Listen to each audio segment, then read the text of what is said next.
এরপরে নবীজি বললেন, এই স্বামীরা তোমরা তোমাদের স্ত্রীদেরকে এই শিক্ষা দান করবে, তারা যেন মাথার বালিশ, কি বলেন বালিশ মাথার বালিশ তারা যেন কোনোদিন দুটো ব্যবহার যেন না করে। স্বামী স্ত্রী যখন ঘুমাবে একটি মাত্র লম্বা বালিশে দুইজনে মাথা রেখে ঘুমাবে। স্বামী স্ত্রী যদি এক বালিশে মাথা রেখে ঘুমায়, আল্লাহর রহমত, মহব্বত, ভালোবাসা আল্লাহ বাড়িয়ে দেবে। এই ওয়াজটা শোনার পরে আমার মুরব্বী বাবাজি মনে মনে অনেকে বলছে, ওরে মারু 20 বছর আগে কেন এই মুরানি সেই ওয়াজটা করলি না, তোর চাচি আর শুতে নেয় না। ও দোষটা কি আমার বাপের তো দোষ, আমার বাপ বেকতে দেরি করেছিল, রাগ করবেন না, চলে। এরপরে আসছি, নবীজি বললেন, এই স্বামীরা তোমরা যেমন খাবে স্ত্রীদের তেমন খাওয়াবে, তোমরা যেমন পরবে স্ত্রীদের তেমন পরাবে। তাহলে প্যান গেঞ্জি পরাতে চাইনি, ওটা বলিনি। এরপরে নবীজি বললেন, স্ত্রীর গালে প্রথম খাবার তুলে দেবে। রাসূল বলেছেন, কোন স্বামী যদি তার স্ত্রীর গালে প্রথম খাবার তুলে দেয়, সদকা পরিমাণ নেকি আল্লাহ পাক ওই স্বামীর আমলনামায় লিখে দেবে। বইয়ের গালে কোনোদিন তো খাবার তুলে দেননি। বিয়ের আগে 4 বছর প্রেম করেছে, রাগ করবেন না, বিয়ের আগে 4 বছর প্রেম করেছে, একটা রেস্টুরেন্টে গিয়ে এক প্লেট চাউমিন প্রেমিক প্রেমিকা খাচ্ছে 4 ঘন্টা ধরে, মাল শেষ হয় না। আর বিয়ের পরে এক বাসন ভাত 5 মিনিটে শেষ। এই মহব্বত। বিয়ে করে ভালোবাসা ভালো, ভালোবেসে বিয়ে করা ভালো নয়। একটা হারাম একটা হালাল, বন্ধু তুমিই ঠিক করে নাও কোন দিকে যাবে। শুধু তাই নয়, মেয়েদের একটা অভ্যাস হলো কি জানেন, স্বামীকে খালি সন্দেহ করা, আর স্বামীকে সন্দেহ করে খালি তাবিজ করে। এ মলি সাহেবের কাছে তাবিজ, এর কাছে তাবিজ, এর কাছে তাবিজ। বাস্তব কথা বলে যাচ্ছি, মা বোনদের বলে যাচ্ছি, একটা মারাত্মক তাবিজ শিখিয়ে যাচ্ছি। স্বামী স্ত্রী যখন ঘুমাবে একটি মাত্র লম্বা বালিশ ব্যবহার করবে, আর স্ত্রী যদি তার মাথার লম্বা চুলটা ওই বালিশের উপরে বিছায় দেয়, আর স্বামী যদি স্ত্রীর চুলের উপরে মাথা রেখে ঘুমায়, ওই স্বামী ওই মুহূর্তে জীবনে কোনোদিন অন্য কোনো মেয়ের কথা ওর মনেই আসবে না। এই ওয়াজটা শোনার পর আমার মা বোনরা মনে মনে বলছে, মারু ভাই তুই এবার বাড়ি যা, ওদের ঘরে আসতে দে, চুল গলায় জড়িয়ে গলায় দড়ি দে, মেরে তো ভাই যা পারিস কর বাবা, আমি চললুম বাবা। আল্লাহর নবী বললেন, ওই সমস্ত মেয়েরা হবে জাহান্নামী যে মেয়ে ছেলে তার স্বামীর সঙ্গে যখন কথা বলে মেজাজ দিয়ে কথা বলে, কর্কশ ভাষায় যে নারী তার স্বামীর সঙ্গে কথা বলে, ওই নারী যত নামাজ পড়ুক, রোজা রাখুক, হজ করুক, ওই নারী হলো জাহান্নামী নারী। আজ বাড়িতে গিয়ে দেখবেন, আপনার মা যদি আপনার বাপের সঙ্গে মেজাজ দিয়ে কথা বলে, আপনার দায়িত্ব হলো মাকে বোঝানো, মা তুমি বলো না, আব্বার সঙ্গে খারাপ কথা বলো না, মেজাজ দিয়ে কথা বলে তোমার ঈমানটা নষ্ট করো না। আপনার বোন যদি বোনাইয়ের সঙ্গে দুলাভাইয়ের সঙ্গে মেজাজ দিয়ে কথা বলে, আপনার দায়িত্ব, আপনি মানুষের চামড়া ভাই হয়ে যদি থাকেন, মানুষের চামড়া ভাই যদি হয়ে থাকেন, তাহলে আপনি বলবেন বোনকে হাঁকার মেরে, স্বামীর সঙ্গে কিভাবে কথা বলতে হয় জানিস না। আপনার মেয়ে যদি এরকম কাজ করে, জামাইয়ের সঙ্গে মেজাজ দিয়ে কথা বলে, আপনি যদি সত্যিকারের মানুষের চামড়া বাপ হয়ে থাকেন, মানুষের চামড়া বাপ যদি হয়ে থাকেন, নিজের মেয়েকে বলবেন, এই স্বামীর সঙ্গে কিভাবে কথা বলতে হয় জানিস না। সেটা করেন না, আরো কি করেন, মেয়ের পক্ষ নিয়ে স্বামী জামাইয়ের বিরুদ্ধে হাসনাবাদ থানায় বধূ নির্যাতনের কেস করেছে। লজ্জা করে না আপনাকে? ভাববেন, বাড়িতে আমার বক্তব্যগুলো বাড়ি থেকে চিন্তা করবেন। 1 নাম্বার হলো ওই নারী জাহান্নামী যে নারী তার স্বামীর সঙ্গে কথা বলে মেজাজ দিয়ে কথা বলে। 2 নাম্বার হলো ওই নারী জাহান্নামী যে নারী স্বামীর দুর্নাম বদনাম অন্যের কাছে করে বেড়ায়। 3 নাম্বার ওই নারী জাহান্নামী যে নারী স্বামী থাকা সত্ত্বেও অন্য ছেলের সঙ্গে পরকীয়ায় লিপ্ত হয়। 4 নাম্বার হলো ওই নারী জাহান্নামী যে নারী স্বামীর পরিবারের সঙ্গে খারাপ আচরণ করে, স্বামীর পরিবারের সঙ্গে খারাপ আচরণ করে, অর্থাৎ স্বামীর বাপ, স্বামীর মা, স্বামীর ভাই, স্বামীর বোন, স্বামীর আত্মীয়ের সঙ্গে যে নারী খারাপ আচরণ করে, ও নারী যত নামাজ পড়ুক, রোজা রাখুক, হজ করুক, জাহান্নামী জাহান্নামী জাহান্নামী। অনেক মেয়ে ছেলে আছে দেখবেন স্বামীকে খুব ভক্তি শ্রদ্ধা করে, স্বামীর বাম্মাত দেখতে পারেন। এরপরে আসছে ওই নারীর প্রতি আল্লাহর গজব যে নারী বিনা কারণে স্বামীর বিছানা ছেড়ে দিয়ে অন্য বিছানায় ঘুমায়, স্বামীর বিছানা ছেড়ে দিয়ে অন্য বিছানায় রাত কাটায়। এই ধরনের মেয়েদের বয়স হলো 45, 50, 60, 65 এইরকম বয়স। স্বামীর খবর রাখে না, ও নাতিকে নিয়ে কি করে, তাহাজ্জুদের নামাজ পড়ে, আর স্বামী খাচ্ছে কি, বুড়ো খাচ্ছে কি, মরছে, এ খবর ওর নেই, তো তাহাজ্জুদ কবুল হবে না। এরপরে আসছে ওই নারীর প্রতি আল্লাহর গজব যে নারী তার স্বামীকে বলে, যে নারী তার স্বামীকে বলে, তোমার সঙ্গে বিয়ে হয়ে আমার জীবন নষ্ট হয়ে গেছে। অনেক মেয়ে ছেলে আছে বলে দেখবেন স্বামীকে, তোমার পাল্লায় পড়ে আমার জীবন নষ্ট হয়ে গেছে। আমার মতো মেয়ে বলে তুমি বেঁচে গেলে অন্য কেউ হলে বুঝতে পারতে। তোমার সঙ্গে বিয়ে হওয়ার আগে আমাকে কত মাস্টার, ডাক্তার, ইঞ্জিনিয়ার, প্রফেসর বিয়ে করতে এসেছিল, আমার বাপ ভালো মানুষ বলে ওখানে দেয়নি। এ ভাই দেবে কি করে? তুই তো 9 ক্লাস কম মাধ্যমিক পাস, তা তোকে বিয়ে দেবে? বিয়ে করবে? রাগ করবেন না ভাই, বাস্তবটাই বললাম। আমি ভাবি বলে বিয়ে করেছি, রাগ করবেন না। চলুন এগিয়ে যাচ্ছি। বাড়িতে গিয়ে ভাববেন এই অভ্যাসগুলো আপনার মা, বোন, মেয়ে, বইয়ের মধ্যে আছে কিনা। যদি থাকে পরিবর্তন করবেন। মা বোনদের বলে যাচ্ছি, মায়েরা বোন এইগুলো চেঞ্জ করুন। এরপরে আসছি, আল্লাহ পাক কোরআনে বললেন 1 নাম্বার মেয়েটি মুসলমান কিনা, 2 নাম্বার বিশ্বাসী মেয়ে কিনা, 3 নাম্বার কনিতাতে আনুগত্যশীল মেয়ে কিনা, 4 নাম্বার আবিদাতিন তাইবাতিন তওবাকারী মেয়ে কিনা, 4 নাম্বার 5 নাম্বার হলো আবিদাতিন ইবাদতকারী মেয়ে কিনা, মেয়েটি নামাজ পড়ে কিনা, মেয়েটার চরিত্র ঠিক আছে কিনা। 6 নাম্বার হলো সাইহাতিন আইসাইমাতিন রোজাদার মেয়ে কিনা। এই 6টা গুণ যে মেয়ের মধ্যে থাকবে ওই মেয়েকে বউমা করবেন। আশা করা যায় দুনিয়াতে শান্তি সম্মান পাবেন, আখিরাতে জান্নাত পাবেন। বাস্তবটাই বলে যাচ্ছি, এই পৃথিবী শুরু হয়েছে একদিন, এই পৃথিবী ধ্বংস হবে একদিন, ঠিক না বেঠিক? এই পৃথিবী ধ্বংসের কিছু লক্ষণ আপনাদের বলে যাচ্ছে, একটু মিলিয়ে নিন। 1 নাম্বার নবী বললেন বিদ্যা সমাজ থেকে উঠে চলে যাবে। আজ দেখুন মাধ্যমিক, উচ্চ মাধ্যমিক, বিএ পাস, এমএ পাস, আলেম, হাফেজ, মাস্টার, ডাক্তার, ইঞ্জিনিয়ার, প্রফেসর বেড়ে গেল। বুড়ো বুড়ি বাম্মার অনেকে ভাতও দেয় না, খবরও দেয় না, ঠিক না বেঠিক? 2 নাম্বার হলো ওয়াইফসারু জিনা, পৃথিবী ধ্বংসের লক্ষণ হলো নবীজি বললেন ব্যভিচার বেড়ে যাবে। ঘরের ভেতরে এখন ব্যভিচার চলছে, ঘরের বাইরে এখন ব্যভিচার চলছে। 3 নাম্বার হলো ওয়াইফসারু শুরুগুলো ক্ষমা, মদ পান বেড়ে যাবে, মদের প্রভাব প্রসার বেড়ে যাবে। আজ দেখুন মদ খাওয়া কেমন চলছে। এরপরে নবীজি বললেন পৃথিবী ধ্বংসের লক্ষণ হলো সুদ খাওয়া বেড়ে যাবে, পাড়ায় পাড়ায় ঢুকে গেছে সুদ। মনে রাখবেন সুদের সর্বনিম্ন হারাম হলো মায়ের সঙ্গে ব্যভিচার করা। অনুরোধ করে আপনাদের বলে যে সুদকে বর্জন করুন, হালাল ব্যবসা করুন, সুদকে বর্জন করুন। আল্লাহ রাব্বুল আলামিন কোরআনে সুদের সম্পর্কে অনেক আলোচনা করেছেন। অনুরোধ করে মা বোন, বাবাজি, যুবক ভাইদের বলে গেলাম। এরপরে নবীজি বললেন পৃথিবী ধ্বংসের লক্ষণ হলো কি জানেন? ঘুষ খাওয়া বেড়ে যাবে, ঘুষ খাওয়া। এরপরে নবীজি বললেন পৃথিবী ধ্বংসের লক্ষণ হলো পিতামাতার অবাধ্য সন্তান হবে, মেরিয়ে নিন। এরপরে নবীজি বললেন পৃথিবী ধ্বংসের লক্ষণ হলো অযোগ্য ব্যক্তিরা নেতৃত্ব দেবে, যার যে সম্পর্কে কোনো জ্ঞান নেই। গ্রামের প্রধান নিজের নামটাও সই করতে পারে না, ও হলো গ্রামের প্রধান। ওর নিজের চরিত্র খারাপ, ও লোকের ক্যারেক্টার সার্টিফিকেট দিচ্ছে, ঠিক না বেঠিক? পৃথিবী ধ্বংসের লক্ষণ হলো শিক্ষিত লোকেরা অশিক্ষিত লোকেদের সম্মান করবে ভয়েতে, ঠিক না বেঠিক? পৃথিবী ধ্বংসের লক্ষণ হলো স্বামী স্ত্রীর মধ্যে ঘন ঘন গন্ডগোল দেখা দেবে। এই জন্য আপনাদের বলে যাচ্ছি, স্বামীদেরকে অনুরোধ করে বলে যাচ্ছি, মা বাবাজিরা শুনে নিন, স্ত্রীকে কমসে কম নবীজি বলেছেন কয়েকটা শিক্ষা দান করিও। এটা স্বামীর জন্য জরুরি। মনে রাখবেন বিয়ে করলেই স্বামী হলাম না, আর জন্ম দিলে বাপ হওয়া যায় না, পেটে ধরলে মা হওয়া যায় না, অনেক দায়িত্ব আছে, মনে রাখবেন। স্বামীদেরকে বলেছেন নবীজি বলেছেন এই স্বামীরা তোমরা তোমাদের স্ত্রীদেরকে কয়েকটা শিক্ষা দান করবে। তার মধ্যে 1 নাম্বার হলো আসসালামু কাবলাল কালাম। স্বামী স্ত্রী যখন কথাবার্তা বলবে একে অপরকে সালাম দেওয়া নেওয়া করবে। আল্লাহর রহমত, মহব্বত, ভালোবাসা আল্লাহ বাড়িয়ে দেবে। বউকে কোনোদিন সালাম দিয়েছেন? না। শালীকে সালাম দিচ্ছে, শালীকে, আরো দাদার শালীকে ঘন ঘন মোবাইলে মিস কল, তোর মোবাইল নষ্ট করবে।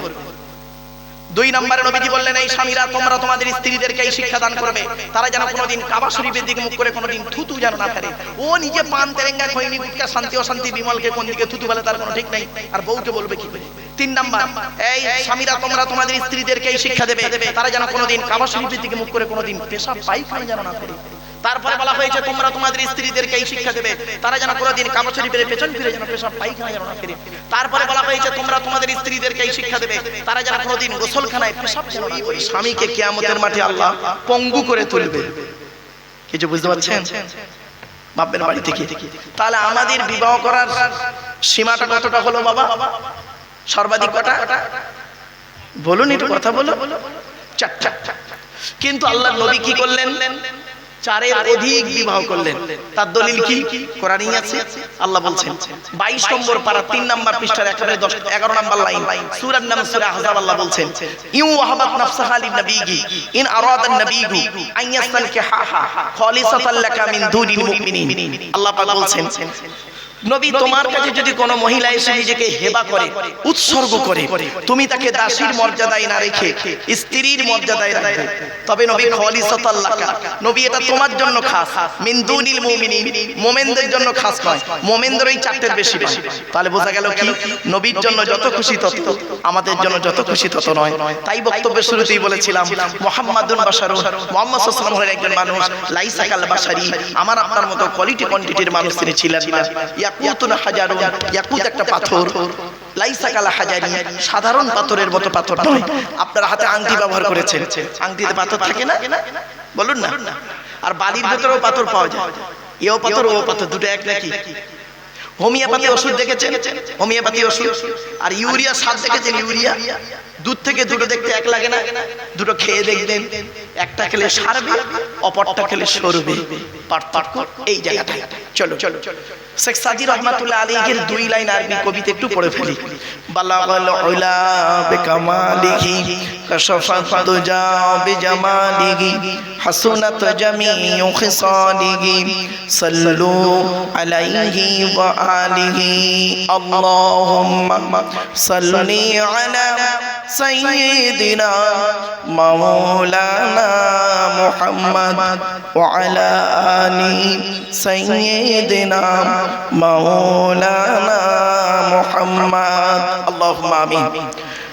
ربنا ظلمنا أنفسنا وإن لم تغفر لنا وترحمنا لنكونن من الخاسرين ربي زدني علما ربي ارحمهما كما ربياني صغيرا رب العالمين।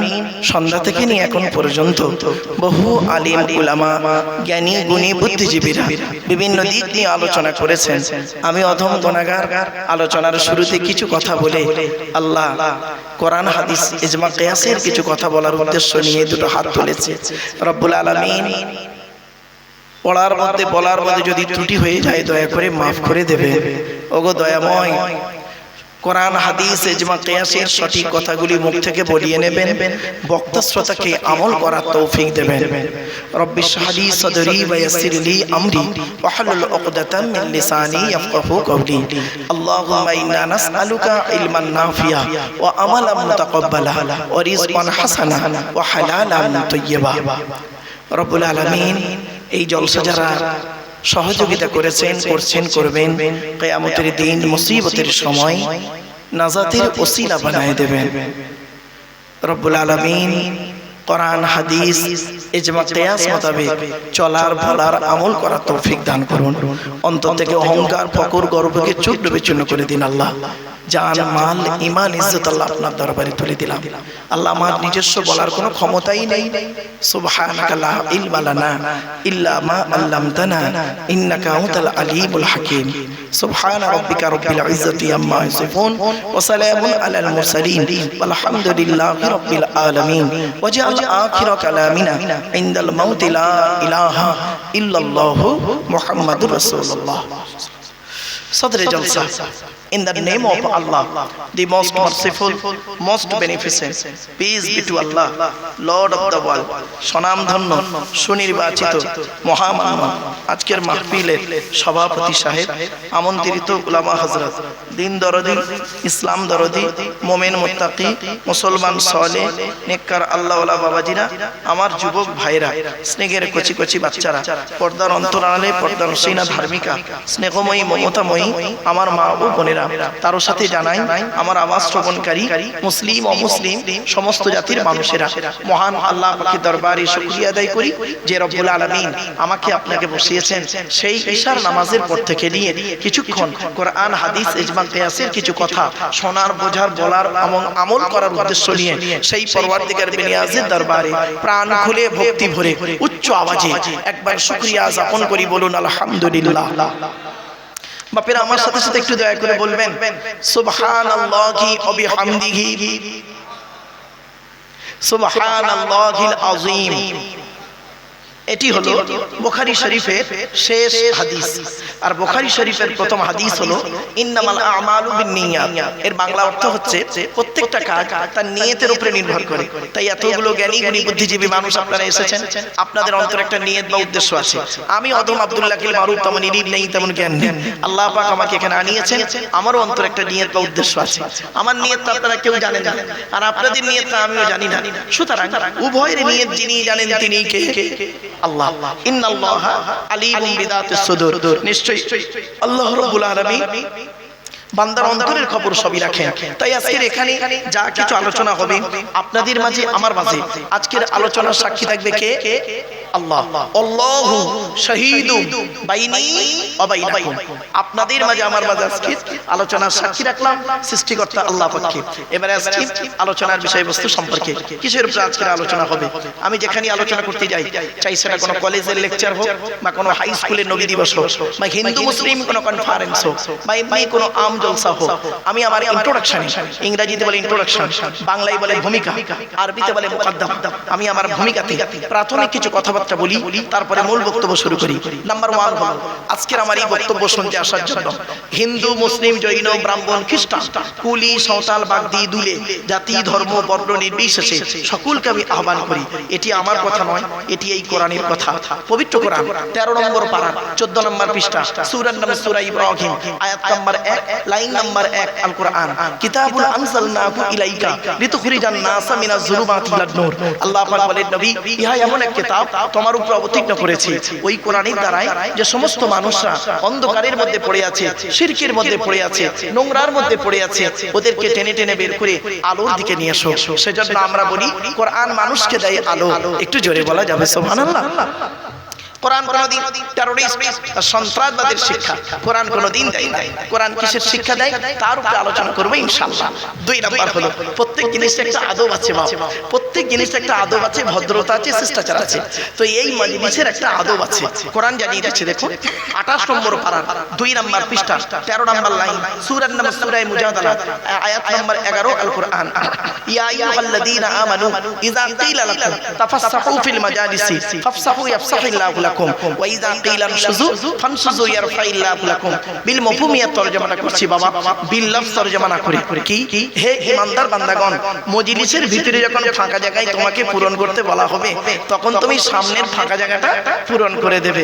আর ফাঁকা জায়গায় ফাঁকা রাখলে অসুবিধাটা কি? শয়তান ওখানে বসবে, কানে কানে কুমন্ত্রণা দেবে। শয়তান কি চায় ওটা কোরআন জানিয়ে দিচ্ছে।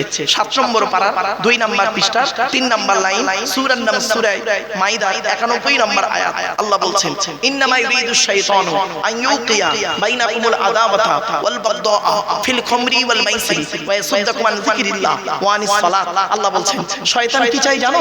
মদ আর জুয়ার মাধ্যমে শয়তান তোমাদের মাঝে মারামারি লাগিয়ে দিতে চায়। আর কি চায়? ওয়া ইয়াসুদ্দাকুম আন যিকরিল্লাহ, আল্লাহর ইবাদত থেকে শয়তান তোমাকে বাধা সৃষ্টি করতে চায়। আর কি চায়? ওয়া আনিস সালাত, নামাজ থেকে শয়তান তোমাকে বাধা সৃষ্টি করতে চায়। তাই কোরআনের উদ্ধৃতি দিয়ে আলোচনার প্রারম্ভে আপনাদেরকে আমি একটু আহ্বান করছি। পবিত্র কোরআন 2 নম্বর পারা 11 নম্বর পৃষ্ঠা 9 নম্বর লাইন, সূরার নাম সূরা বাকারা, আয়াত নাম্বার 260, আল কোরআন ইয়া আইয়ুহাল্লাযীনা আমানু উদখুলু ফিস সিলমি কাফ। হে ঈমানদার বান্দাগণ, পরিপূর্ণভাবে ইসলামের মধ্যে প্রবেশ করো। ওয়া লা তাত্তাবিউ খুতুওয়াতিশ শয়তান, শয়তানের পথ অনুসরণ করিও না। ইন্নাহু লাকুম আদুউম মুবিন, শয়তান হলো তোমাদের প্রকাশ্য দুশমন। So I request for you, সনো মাইন্ড এক্সকিউজ মি। তাই আপনাদেরকে আমি আহ্বান করলাম বাবা, কোরআনের আয়াত দিয়ে একটু আগে এগিয়ে আসার জন্য, গায়ে গায়ে বসার জন্য। আমি ভেবেছিলাম যে এলাকাটা শিক্ষিত এলাকা এবং আপনার পাশেই একটা শিক্ষা প্রতিষ্ঠান আছে, কোরআনের আয়াত দিয়ে বললেই আশা করি মানুষ সহজেই বুঝে নেবে আর একটু আগিয়ে আগিয়ে আসবে। আমার হয়তো কনসেপ্টটা রং ছিল, জানি না, আল্লাহ ভালো জানে। সেই জন্য আপনাদেরকে আমি অনুরোধ করছি, জ্ঞানী গুণী বুদ্ধিজীবীরা একটু গায়ে গায়ে বসুন, শোনেন। আল্লাহ রাসূল ওয়াজ করতেন, আল্লাহ নবী ওয়াজ করতেন। কোথায় আছে হাদিসটা? বুখারী শরীফেও পাবেন এবং মিশকাতেও আপনি হাদিসটা পাবেন। রাবীর নাম আব্দুল্লাহ ইবনে মাসউদ রাদিয়াল্লাহু তাআলা আনহু। হযরত আব্দুল্লাহ ইবনে মাসউদ রাদিয়াল্লাহু তাআলা আনহু তিনি বর্ণনা করছেন, আল্লাহর নবী ওয়াজ করতেন কবে জানেন? বৃহস্পতিবার দিনগত রাতে। কবে কবে? আল্লাহ নবী ওয়াজ করতেন কবে? বৃহস্পতিবার দিনগত রাতে ইশার নামাজের পরে সাহাবীদেরকে নিয়ে গায়ে গায়ে বসতেন সাহাবীরা গায়ে গায়ে বসতেন। ইশার নামাজের পরে নবীজি সাহাবীদেরকে নিয়ে ওয়াজ করে শোনাতেন। তাহলে নবীজির ওয়াজের রাতটা কবে ছিল? বৃহস্পতিবার দিনগত রাত্র, জুম্মার রাত, ইশার নামাজের পরে। তো নবীজি সাহাবীদেরকে নিয়ে বসতেন গায়ে গায়ে। তো ইসলামে আনন্দের দিন, এই সপ্তাহে ঈদের দিন হলো জুমার দিন, জুমার রাত। সেই জন্য আপনাদের কাছে আমার অনুরোধ রইল, আপনারা এগুলো একটু আমল করার চেষ্টা করবেন। চলুন এগিয়ে যাচ্ছি। আজকে আমাদের আলোচনার বিষয়বস্তু কি?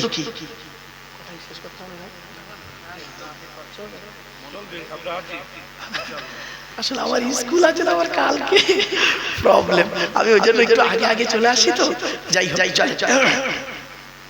আজকে আমাদের আলোচনার বিষয় হোক 5টা বিষয়ের উপরে আলোচনা করব। কটা কটা বাপ?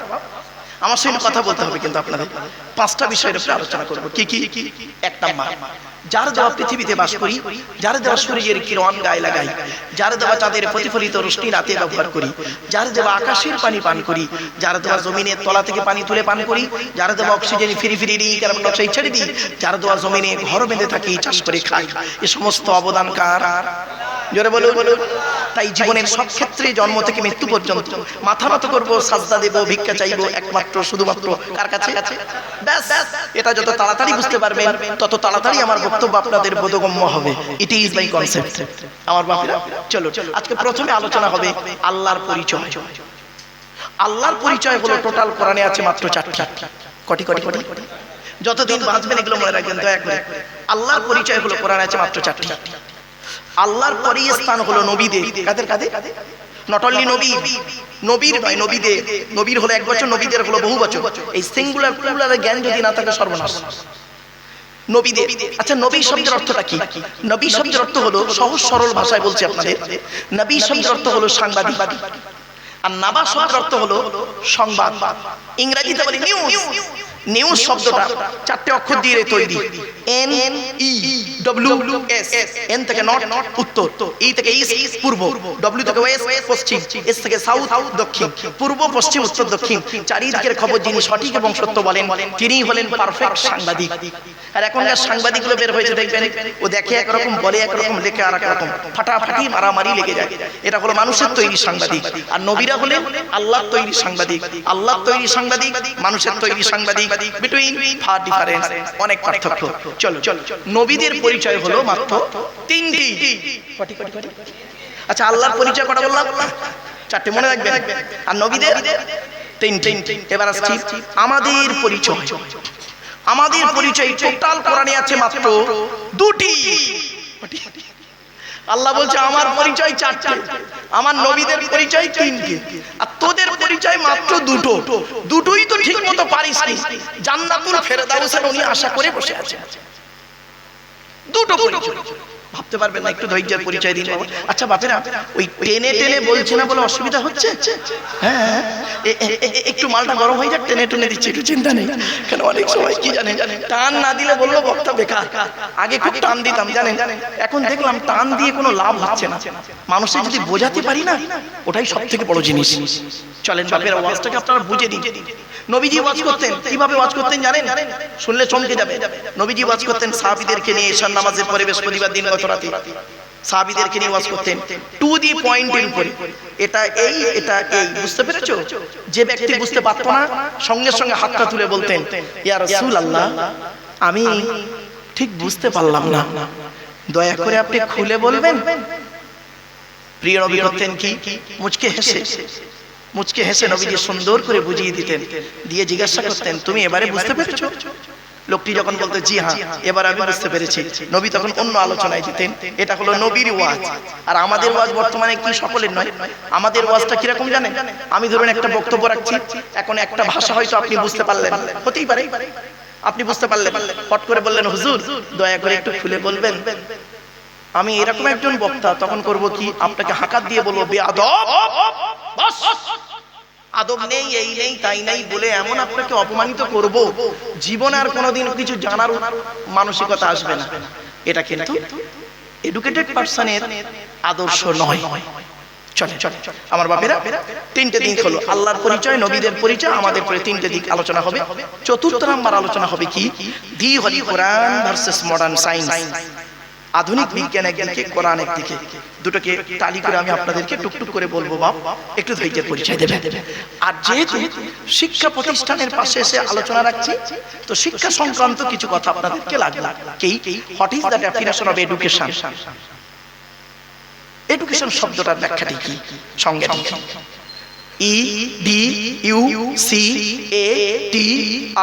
EDUCATION। ই থেকে ইগারলি, ডি থেকে ডেভেলপমেন্ট, ইউ থেকে ইউনিভার্সাল, সি থেকে ক্যাপাবিলিটি, এ থেকে অ্যাক্টিভ, টি থেকে টলারেন্স, আই থেকে ইন্টেলিজেন্স, ও থেকে ওবিডিয়েন্স, এন থেকে ন্যাচারাল। এতগুলো গুণে গুণান্বিত বস্তুকে বলা হয় এডুকেশন বা শিক্ষা। শিক্ষাটা নেবে কি? যে নেবে তাকে বলা হয় স্টুডেন্ট। Who's student? কে স্টুডেন্ট? ওই 10টায় গেল, 4টেই এলো, আমতলা, জামতলা, বুড়ি, বেলতলা, পাঁচতলা, ইকো পার্ক, নিকো পার্ক, চিড়িয়াখানা, ভিক্টোরিয়া, জাদুঘর, তারামণ্ডল, নদীর পার্কে বসে প্রেম নিবেদন করলো, সারা বছর পড়লো না, পরীক্ষার খাতায় টুকলি বা চুরি করলো, আর স্যার ধরলো, ছুরি মারলো, এর কোনোদিন স্টুডেন্ট বলে না। ওই স্টুডেন্ট শব্দটার মধ্যে লুকায়িত STUDENT। এক একটা লেটারের এক একটা গুণাগুণ আছে। এস থেকে স্টাডি, টি থেকে ট্রুথফুল, ইউ থেকে ইউনিটি আনকমন, ডি থেকে ডিভোটিয়াস, ই থেকে এফিসিয়েন্ট, এন থেকে নোবেল, টি থেকে টিপটপ। এতগুলি গুণে গুণান্বিত ব্যক্তিকে বলা হয় স্টুডেন্ট। যাকে তাকে স্টুডেন্ট বলে না। শিক্ষাটা দেবে কি? যিনি দেবেন তাকে বলা হয় teacher. Hui is teacher? K teacher? চলে ওই টিচার শব্দটার মধ্যে লুকায়িত TEACHER। টি থেকে ট্রেনার, ই থেকে ইগার, এ থেকে ability, most important letter C, C থেকে ক্যারেক্টার, এইচ থেকে অনেস্টি, ই থেকে আর্মি, আর থেকে রেগুলারিটি। এতগুলি গুণে গুণান্বিত ব্যক্তি বলা হয় teacher. He is a really teacher. চলেন সেই সম্পর্কে কিছু আলোচনা রাখবো। একটু ধৈর্যের পরিচয় দিন। বাবা, আমি একটু স্পিরিটে কথা বলে ফেলি, একটু মানিয়ে নেবেন আপনারা। জ্ঞানীগুণী বুদ্ধিজীবী মানুষ, স্পিরিটে কথাগুলোকে মানিয়ে দেবেন। চলে এগিয়ে যাচ্ছি। আজকে আমাদের আলোচনার বিষয়বস্তু বেরোলো 5টা টপিক। প্রথম টপিকটা হবে কি? আল্লাহর পরিচয়। আচ্ছা, আল্লাহর পরিচয় কটা বললাম বাবা? 4টি। কি? আল্লাহ নিজেই বলছেন, চলুন দেখি। কি বললাম? যারা বলেন উচ্চারণটা করুন না, ভয় নেই। কুল নয়, কয় হস্যউলা কুল, কয় বয় হস্যউলা কুল, দুটো কুলের মধ্যে পার্থক্য আছে। কওয়ালা ইয়াকুলু থেকে কুল মানে বলো, আর আকালা ইয়াকুলু থেকে কুল মানে গেলো বা খাও। এজন্য যে ইমামের কোরআন পড়া সহি নেই, ওই ইমামের পেছনে নামাজ পড়া সহি নেই।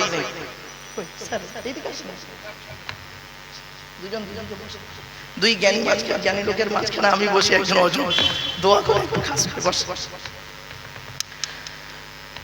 আমার এই উচ্চারণগুলো একটু ফলো করুন বাপেরা। অন ক্যামেরার সামনে তো অনেক ছেলে এসছে, সব তারা করছি এতগুলোই বাপরে বাপ। ছেলেগুলো এই সব, এদের ইনকাম আছে। আমি এদেরকে বলি একদিন, তাহলে আপনাদের বলি একটু সংক্ষেপে, একটু নিচ্ছি, বিরতি নিয়ে বলছি। এই যখন এইসব শুরু হয়, তখন বেশ কিছু গ্র্যাজুয়েট কমপ্লিট করা ছেলে এবং মানে কি বলবো মাস্টার ডিগ্রি এবং বিএড কমপ্লিট করা স্টুডেন্ট, তারা বললো স্যার আমরা তো, আমারই অনেক স্টুডেন্ট আছে, তারা বললো স্যার আমরা তো একদম বেকার হয়ে গেছি, চাকরি বাকরি তো এখন নেই, এসএসসি এমএসসি কিছুই হয়নি। তখন আমি এসএসসিও পড়াই, এমএসসিও পড়াচ্ছি তখন। তো বললো স্যার আমরা তো পারছি না, আমরা কি করব? তো একটা এই অনলাইন এই মিডিয়ার একটা ব্যাপার আছে, তো আপনি যদি অনুমতি দেন আপনার লেকচারগুলো নিয়ে আমরা একটু কেটে কাটিং করে ছাড়বো, আর যত মানুষ দেখবে তত একটা ইনকাম হবে। বললাম তাই নাকি? বলছে হ্যাঁ। তো এরা বেশ বহু মানে প্রচুর, একটা সোনা পেয়েছে, কেউ রূপো পেয়েছে, কেউ স্টিল পেয়েছে, আমেরিকা থেকে প্রচুর টাকা চাকরি করে। বিভিন্ন ভাষায় বক্তব্যগুলো ডাবিং করা আছে সারা পৃথিবীতে। 70টা ভাষায় ডাবিং করা আছে আমার এই বক্তব্যগুলো সারা পৃথিবীতে, আর 42,000-এর উপরে বক্তব্য আছে টোটাল। তো আমার বাপেরা, আপনাদেরকে আমি বলি এদের জন্য একটু দোয়া করবেন। এদেরকে আমি আরেকটাও কথা বলি, এরা একটু মাঝে মাঝে মিস্টেক করে। কি করে? ওই মানে কি জানেন, আমি একবার এই জ্যৈষ্ঠী মাসে বক্তব্য রাখছি, জ্যৈষ্ঠী মাসে কোথায় জানি না, জায়গাটার নাম মনে নেই, জ্যৈষ্ঠী মাসে বক্তব্য রাখছি, প্রচন্ড ঘেমে গেছে স্টেজে। এখন এই টুপিটা খুলে, আর আমি করেছি কি ঠিক এইভাবে হাত দিয়ে মাথা মুছছি জানেন, আর এরা করেছে কি ঠিক এইভাবে একটা ছবি আমার তুলেছে, এইভাবে মাইকের সাথে এইভাবে ছবিটা তুলে পাশে একটা মেয়ের ছবি দিয়েছে, আর হেডিং এ কি লিখেছে শুনবেন? বউ পালালো মারুফ সাহেব। মানে আমার বউ পালিয়ে গেছে, আমি মাথায় হাত দিয়ে বসে আছি। এখন এই ছবিটা এখন আমার গিন্নির সামনে পড়ে গেছে, সংসার থাকা যায় অবস্থা। এই জন্য এদেরকে বলি, করছি তোরা এইসব ছবিগুলো দিস না, এমনি জিনিসগুলো ছাড়, ওরা ভালো খারাপ। এবার কিছু মানুষ আছে, সব হাতের আঙুল তো 5টা সমান নয়, তো এইরকম ব্যাপার। চলে ওদের জন্য একটু দোয়া করবো, ওরা কষ্ট করে আসে অনেক দূর থেকে। আল্লাহ আমাদের সকলে শোনার বলার আমল করার সৎ উদ্দেশ্যে তৌফিক দান করুন, বলুন আল্লাহুম্মা আমিন। চলো আল্লাহর পরিচয় 4টি। কি? 1 নাম্বার, আল্লাহ নিজেই বলছেন, নবী তুমি বলো হুয়াল্লাহু আহাদ, আল্লাহ হলেন একক। কুল উচ্চারণের পার্থক্য, মানেও পার্থক্য। এই দেখেন কতগুলো ভুল বেরোচ্ছে। আমরা নামাজ পড়তে গিয়ে কি বলি? ইন্না আতাইনাকাল কাউসার ফাসাল্লি লিরাব্বিকা ওয়ানহার।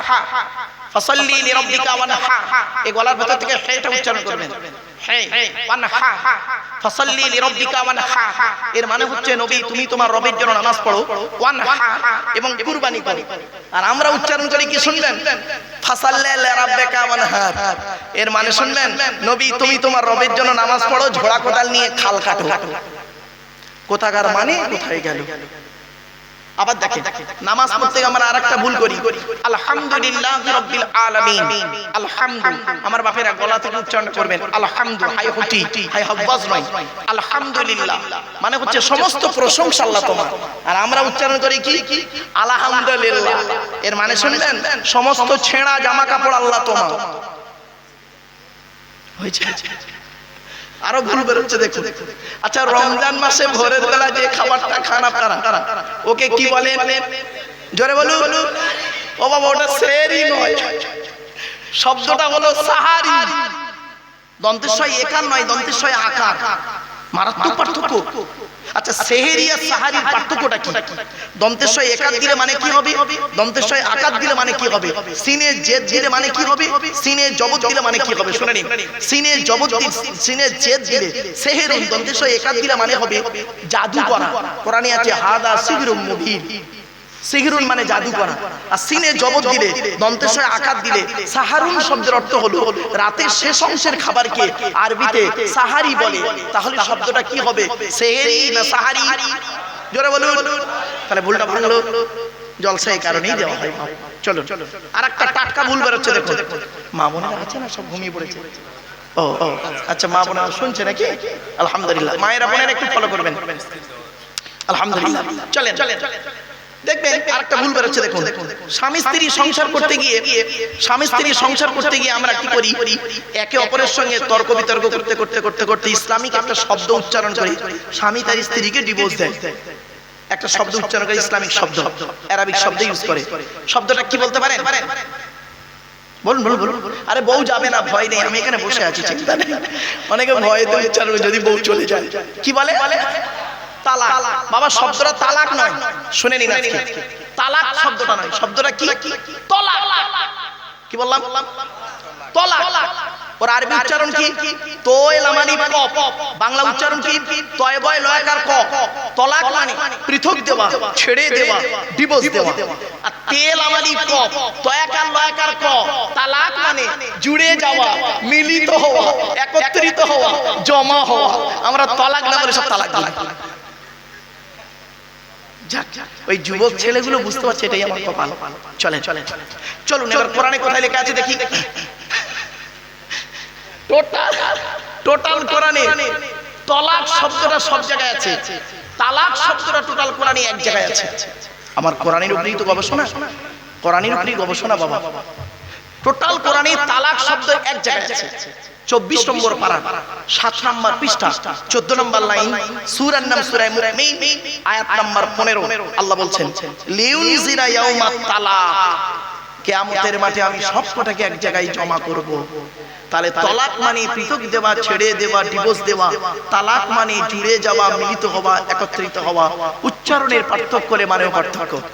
ইংরেজিতে অনেক শব্দ আছে, meet, M double E T meet, M E A T meet, দুটোই মিট। একটা মিট মানে সাক্ষাৎ করা, একটা মিট মানে মাংস। Be, B E be, be was been, আর বি ডবল ই, বি মানে মৌমাছি। ম্যাটার, ম্যাটারের দুটো মানে হয়, বানানটা আলাদা। একটা ম্যাটার মানে ব্যাপার, আমরা কি বলি হর্স দা ম্যাটার, কি ব্যাপার। আর একটা ম্যাটার মানে পদার্থ, ম্যাটারকে ভেঙে দুটো, পদার্থকে ভেঙে দুটো হয়, একটা অণু, একটা পরমাণু। অণু কাকে বলি? পদার্থের ক্ষুদ্রতম কণা, যাহা স্বাধীনভাবে বসবাস করতে পারে তাকে বলা হয় অণু। পরমাণু কাকে বলি? পদার্থের ক্ষুদ্রতম কণা, যাহা স্বাধীনভাবে বসবাস করতে পারে না তাকে বলা হয় পরমাণু। পরমাণুকে ভেঙে তিনটে হয়, ইলেকট্রন, প্রোটন আর নিউট্রন। আমার বাপেরা, বাংলাতে অনেক শব্দ আছে, যে একটা বলে দিই। জ্বালা, বর্গিন জায়গা জ্বালা, বর্গিন জয় বায়কা জ্বালা, দুটোই জ্বালা। একটা যন্ত্রণা জ্বালা, একটা পানির জ্বালা। কমল, কৌকার মোলা কমল, কমলা কমল। কৌকার মোলা কমল মানে নরম, আর কমলা কমল মানে পদ্ম ফুল। বাবা এই জন্য বললাম উচ্চারণের পার্থক্য। এই জন্য বলি গো বাবা, মাইকের সামনে এসে কিছু বলে দেওয়ার নাম বক্তা নয়। মাইকের সামনে এসে কিছু বলে দেওয়ার নাম বক্তা নয়। তিনটি জিনিস কোনোদিন ব্যাকে আসে না, সব সময় সামনের দিকে যায়। এক নাম্বার, ধনুক থেকে তীরটা বের হয়ে গেলে ওই তীরটা আর কোনোদিন ব্যাকে আসে না। দুই নাম্বার, দেহ থেকে আত্মাটা বের হয়ে গেলে ওটা আর পৃথিবীতে রিটার্ন আসে না। তিন নাম্বার, জবান থেকে কথা বের হয়ে গেলে ওটা আর কোনোদিন ব্যাকে আসে না। 1 ঘন্টা লেকচার দিতে গেলে 3 ঘন্টা স্টাডি করতে হবে। বাপেরা বাড়ি থেকে ভাববেন পৃথিবীর সব থেকে কঠিন কাজ হলো এই ওয়াজ নসিহত করা।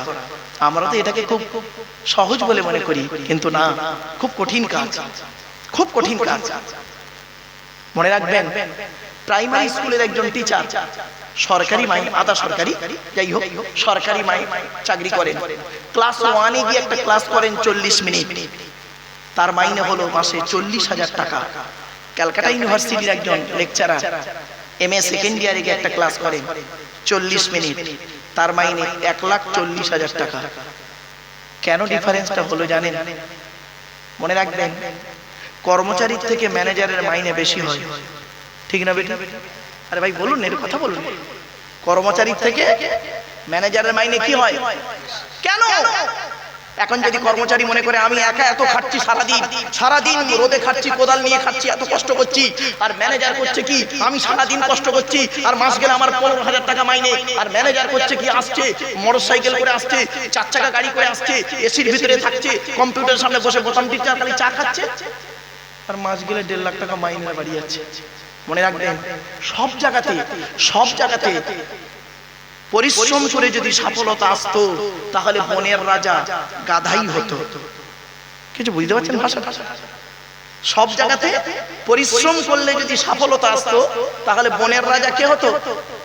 গাধাই হতো, সিংহ হতো।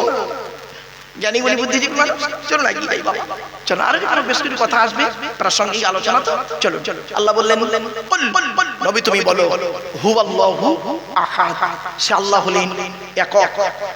2 নাম্বার, আল্লাহুস সামাদ, আল্লাহ হলেন অমুখাপেক্ষী, আল্লাহ কারোর মুখাপেক্ষী নন, সারা পৃথিবী তার মুখাপেক্ষী। 3 নাম্বার, লাম ইয়ালিদ ওয়া লাম ইউলাদ, আল্লাহ কাউকে জন্ম দেয়নি, আল্লাহ কেউ জন্ম দেয়নি। 4 number, it is very very important, ওয়ালাম ইয়াকুল লাহু কুফুয়ান আহাদ, আল্লাহর সমকক্ষ কেউ হয়ই নেই। এই হলো আল্লাহর 4টে পরিচয়। আচ্ছা বাপেরা, এই সূরাটি আপনাদের অনেকের মুখস্থ নেই, বলুন একটু কথা বলুন। তা আমি আবার বললাম কেন? 4টে পয়েন্ট। 1 নাম্বার, এটাই যে আল্লাহর পরিচয়, এটা বলে দিলাম। 2 নাম্বার, বাংলায় ট্রান্সলেট করে বলে দিলাম। 3 নাম্বার, এই 4টে বাক্য থেকে 4টে ধর্ম বেরিয়েছে, ইসলাম, মুশরিক, ইহুদি, খ্রিস্টান। 4 নাম্বার পয়েন্ট বললাম কেন? বিশ্বনবী মুহাম্মদ সাল্লাল্লাহু আলাইহি ওয়াসাল্লাম বলেছেন, কোন ব্যক্তি যদি পৃথিবীতে সূরা ইখলাস, কুল হুয়াল্লাহ সূরা 3 বার পড়ে, কবার 3 বার যদি পড়ে, ওই ব্যক্তির আমলনামায় 1 খতম কোরআন শরীফ পড়ার সওয়াব আল্লাহ লিখে দেবে। এমনি বললাম না, ওই সূরার এত ব্যাপক গভীরতা আছে, কল্পনা করতে পারবেন না। ছোট্ট করে একটা কথা বলে দিই আপনাদের। পশ্চিম বাংলার একটা জেলা আছে হাওড়া জেলা, নাম শুনেছেন? হাওড়া জেলা, ওখানে একটা বাগনান বলে একটা থানা আছে, নাম শুনেছেন? বাগনান কলেজ আমি গিয়েছিলাম, ম্যাক্সিমাম কলেজগুলোতে যাই, তো বাগনান কলেজে নিয়ে গিয়েছিল, পরপর কয়েকবার গিয়েছে। প্রফেসর প্রিন্সিপাল সাহেব খুব ভালোবাসেন আমাকে, উনি ছেলেদেরকে বলেন, উনি একজন নন মুসলিম নন, কিন্তু উনি প্রিন্সিপাল সাহেব উনি ছাত্রদেরকে বলে তোরা ওই লোকটাকে নিয়ে। তো গিয়েছি, গিয়ে আমি প্রশ্ন করছি, স্টুডেন্টরা সব আছে আর প্রফেসররা এবং প্রিন্সিপাল সাহেব আছেন স্টেজেই। তো আমি প্রথমে একটা প্রশ্ন করেছি যে স্নেহের ছাত্রছাত্রীরা, আজ আমি তোমাদের একটি প্রশ্ন করব। বক্তব্য শুরু কি, একটা মুসলিম আর অমুসলিমের পার্থক্য কতটুকু? একটা মুসলিম আর অমুসলিমের পার্থক্য কতটুকু? তখন একটা স্টুডেন্ট দাঁড়িয়ে বলল, স্যার আমি বলবো। বললাম বলো। বলছে স্যার মুসলিমটার গালে দাড়ি থাকবে, অমুসলিমটার গালে দাড়ি থাকবে না। আমি বললাম এটা ঠিক 100% উত্তরটা হলো না। বলছে কেন স্যার? তা আমি বললাম দেখো আমার গালে কি দাড়ি দেখতে পাচ্ছ? এই গ্রেট পোটার রবীন্দ্রনাথ ঠাকুরের গালের দাড়িটা আমার দাড়ির থেকে অনেক বড় দাড়ি ছিল। ব্যারিস্টার উমেশচন্দ্র বন্দ্যোপাধ্যায়, সুরেন্দ্রনাথ বন্দ্যোপাধ্যায়, শক্তরিশের গালে দাড়ি ছিল। রামকৃষ্ণ পরমহংসদেবের গালে দাড়ি আছে, গালে দাড়ি ছিল। আশারাম বাবুর গালেও দাড়ি আছে, রামদেবের গালেও দাড়ি আছে, মুসলমান নয়। তখন আরেকটা স্টুডেন্ট বলল, স্যার আমি বলবো। বললাম বলো। বলে স্যার মুসলিমটার মাথায় টুপি থাকবে, অমুসলিমটার মাথায় টুপি থাকবে না। আমি বললাম এটাও ঠিক হলো না। বলছে কেন? বললাম দেখো আমার মাথায় কি টুপি দেখতে পাচ্ছ? এই গ্রেট ন্যাশনাল হিরো যিনি বলেছিলেন give me blood I shall give you freedom, Netaji Subhash Chandra Bose, যিনি বলেছিলেন তোরা আমাকে রক্ত দে আমি তোদের স্বাধীনতা দেব, তারও মাথায় টুপি ছিল। পণ্ডিত জওহরলাল নেহরু মাথায় টুপি দিতেন, আন্না হাজারও মাথায় টুপি দিত, পাঞ্জাবিরাও পাগড়ি পরে। তখন আরেকটা স্টুডেন্ট বলে, স্যার আমি একটা গুড পয়েন্ট পেয়েছি। কি বলো? সকলের সামনে, স্যার মুসলিমটার মুসলমানই হবে, অমুসলিমটার হবে না। ওর যেটা ধারণা এসেছে। আমি বললাম এটাও ঠিক হলো না। বলছে কেন স্যার এটাও হলো না? বললাম না শোনেন, আচ্ছা আচ্ছা আমরা জেনে নিই এই আচ্ছা কি স্যার আপনারা কি বলেন, মুসলমানি বলেন না খাতনা বলেন, কোনটা? মুসলমানি। আচ্ছা যাই হোক, পুরুষ দিকে আগার চামড়া কাটা একটাই ধরে। তো এই মুসলমানি আর খাতনা কে সর্বপ্রথম করেছিল চলুন দেখি। এটা কিন্তু মোহাম্মদ রবির সুন্নত নয়। আমরা তো অনেক ব্যক্তি অনেক কি করি, বক্তা অনেক ভাইরা অনেক বলেন সব সুন্নত মোহাম্মদ সাল্লাল্লাহু আলাইহি ওয়াসাল্লামকে দিয়ে চালিয়ে দেয়, কিন্তু এটা মোহাম্মদ রবির সুন্নত নয়। সব সুন্নত মোহাম্মদ সাল্লাল্লাহু আলাইহি ওয়াসাল্লামের নয়। মনে রাখবেন এক একটা নবীর এক একটা সুন্নত আছে, আমরা তো জানি না কোনটা কোন নবীর সুন্নাত। চলো আমি আজকে বেশ কিছু পার্থক্য করে দেব। সর্বপ্রথম পুরুষ লিঙ্গের আগার চামড়া কেটে যিনি বাদ দিয়েছিলেন 82 বছর বয়সে জঙ্গলে,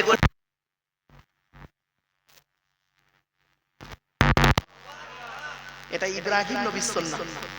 তো ইব্রাহিম নবীর সুন্নাত আমাদের দেহের মধ্যে অনেকগুলো আছে, অনেকগুলো সুন্নাত ইব্রাহিম নবীর সুন্নাত। দেখবেন বলে দিচ্ছি, দেখেন বাবা আমার মাথার চুলটা ছোট না বড়?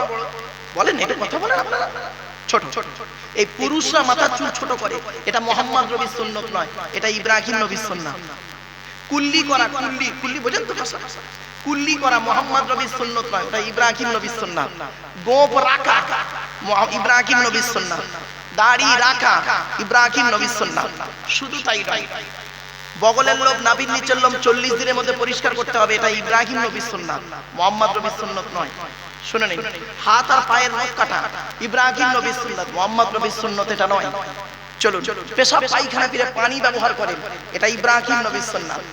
আবার দেখেন নাভির নিচে থেকে নিয়ে হাঁটুর নিচে পর্যন্ত 70 টাকা ইব্রাহিম নবীর সুন্নাত। শুধু তাই নয়, আরো দেখেন ওযু করতে গিয়ে হাত মুখ 3 বার করে ধৌত করেন, ইব্রাহিম নবীর সুন্নাত। নামাজ পড়তে গিয়ে রুকুতে গিয়ে সুবহান রাব্বিয়াল আযীম বলেন 3 বার, ইব্রাহিম নবীর সুন্নাত। সাজদায় গিয়ে সুবহান রাব্বিয়াল আলা বলেন, ইব্রাহিম নবীর সুন্নাত। শুধু তাই নয়, হাজিরা হজ করতে গিয়ে দেখবেন একটা তালবিয়া পড়ে, লাব্বাইক আল্লাহুম্মা লাব্বাইক লা শারীকা লাক লাব্বাইক, বলে না বাবা? এটা মোহাম্মদ নবীর সুন্নাত না, এটা হলো ইব্রাহিম খলিলুল্লাহর সুন্নাত। আরো দেখেন, আমি এখানে এলাম, আস্তে মাস্টার সাহেবের বাড়িতে আমাকে করলেন কি অতিথি আপ্যায়ন করাচ্ছিলেন, এটা খান ওটা খান ইত্যাদি ইত্যাদি। এই মেহমানদারি করানোটা মোহাম্মদ নবীর সুন্নাত নয়, এটা ইব্রাহিম খলিলুল্লাহর সুন্নাত। পৃথিবীতে একজন নবী ছিলেন যিনি বিনা মেহমানে কোনোদিন খেতেন না, তিনি হলেন হযরত ইব্রাহিম খলিলুল্লাহ। আপনি কি ভাবছেন, ভাবতে পেরেছেন? আমি এই জন্য প্রায় গতকালকে একটা লেকচার ছিল বারুইপুরে, এই সোনারপুরে, শিক্ষিত এলাকায় সব এডুকেটেড পার্সন গুলো ছিল দেখলাম। তো সেখানে একটা আলোচনা করছিলাম যে আমরা মুসলিম, কোন মুসলিম? তো একজন বলল সুন্নি মুসলিম। তাই বললাম ভাই আপনাকে কেউ যদি জিজ্ঞাসা করে আপনি কোন মুসলিম, আপনি খালি বলবেন আমি হানিফ মুসলমান। কি বললাম? হানাফি না, হানাফিটা আলাদা জিনিস। হানাফি, শাফি, মালিকি, হাম্বলি এটা মাযহাবপন্থী। হানাফি, শাফি, মালিকি, হাম্বলি 4 ইমামের 4টে মত, এটা নয়। হানিফ মুসলমান, হানিফ শুনলে চমকে যাবেন। হানিফ, আমি একজন হানিফ মুসলমান, দ্বীন হানিফ শুনলে চমকে যাবে। এই প্রথম শুনলেন নাকি বাবা? হ্যাঁ, একটু খুলে বলে দিচ্ছি, শুনে নিন, ক্লিয়ার হয়ে যাবে। আল্লাহর নবী মুহাম্মদ সাল্লাল্লাহু আলাইহি ওয়াসাল্লাম একদিন বসে আছেন, এমন সময় ইহুদিদের বড় বড় আলেমরা এসেছে। ইহুদিদের বড় বড় আলেম, খ্রিস্টানদের বড় বড় আলেমরা এসেছে, মুশরিকদের বড় বড় আলেমরা, জ্ঞানী লোকেরা এসেছে। 3 ধর্মের জ্ঞানী গুণীরা এসেছেন মুহাম্মদ সাল্লাল্লাহু আলাইহি ওয়াসাল্লামের সঙ্গে তর্ক করতে। কি তর্ক? মুহাম্মদ সাল্লাল্লাহু আলাইহি ওয়াসাল্লাম যে ধর্ম প্রচার করছে এটাকে বাধা দেওয়ার জন্য।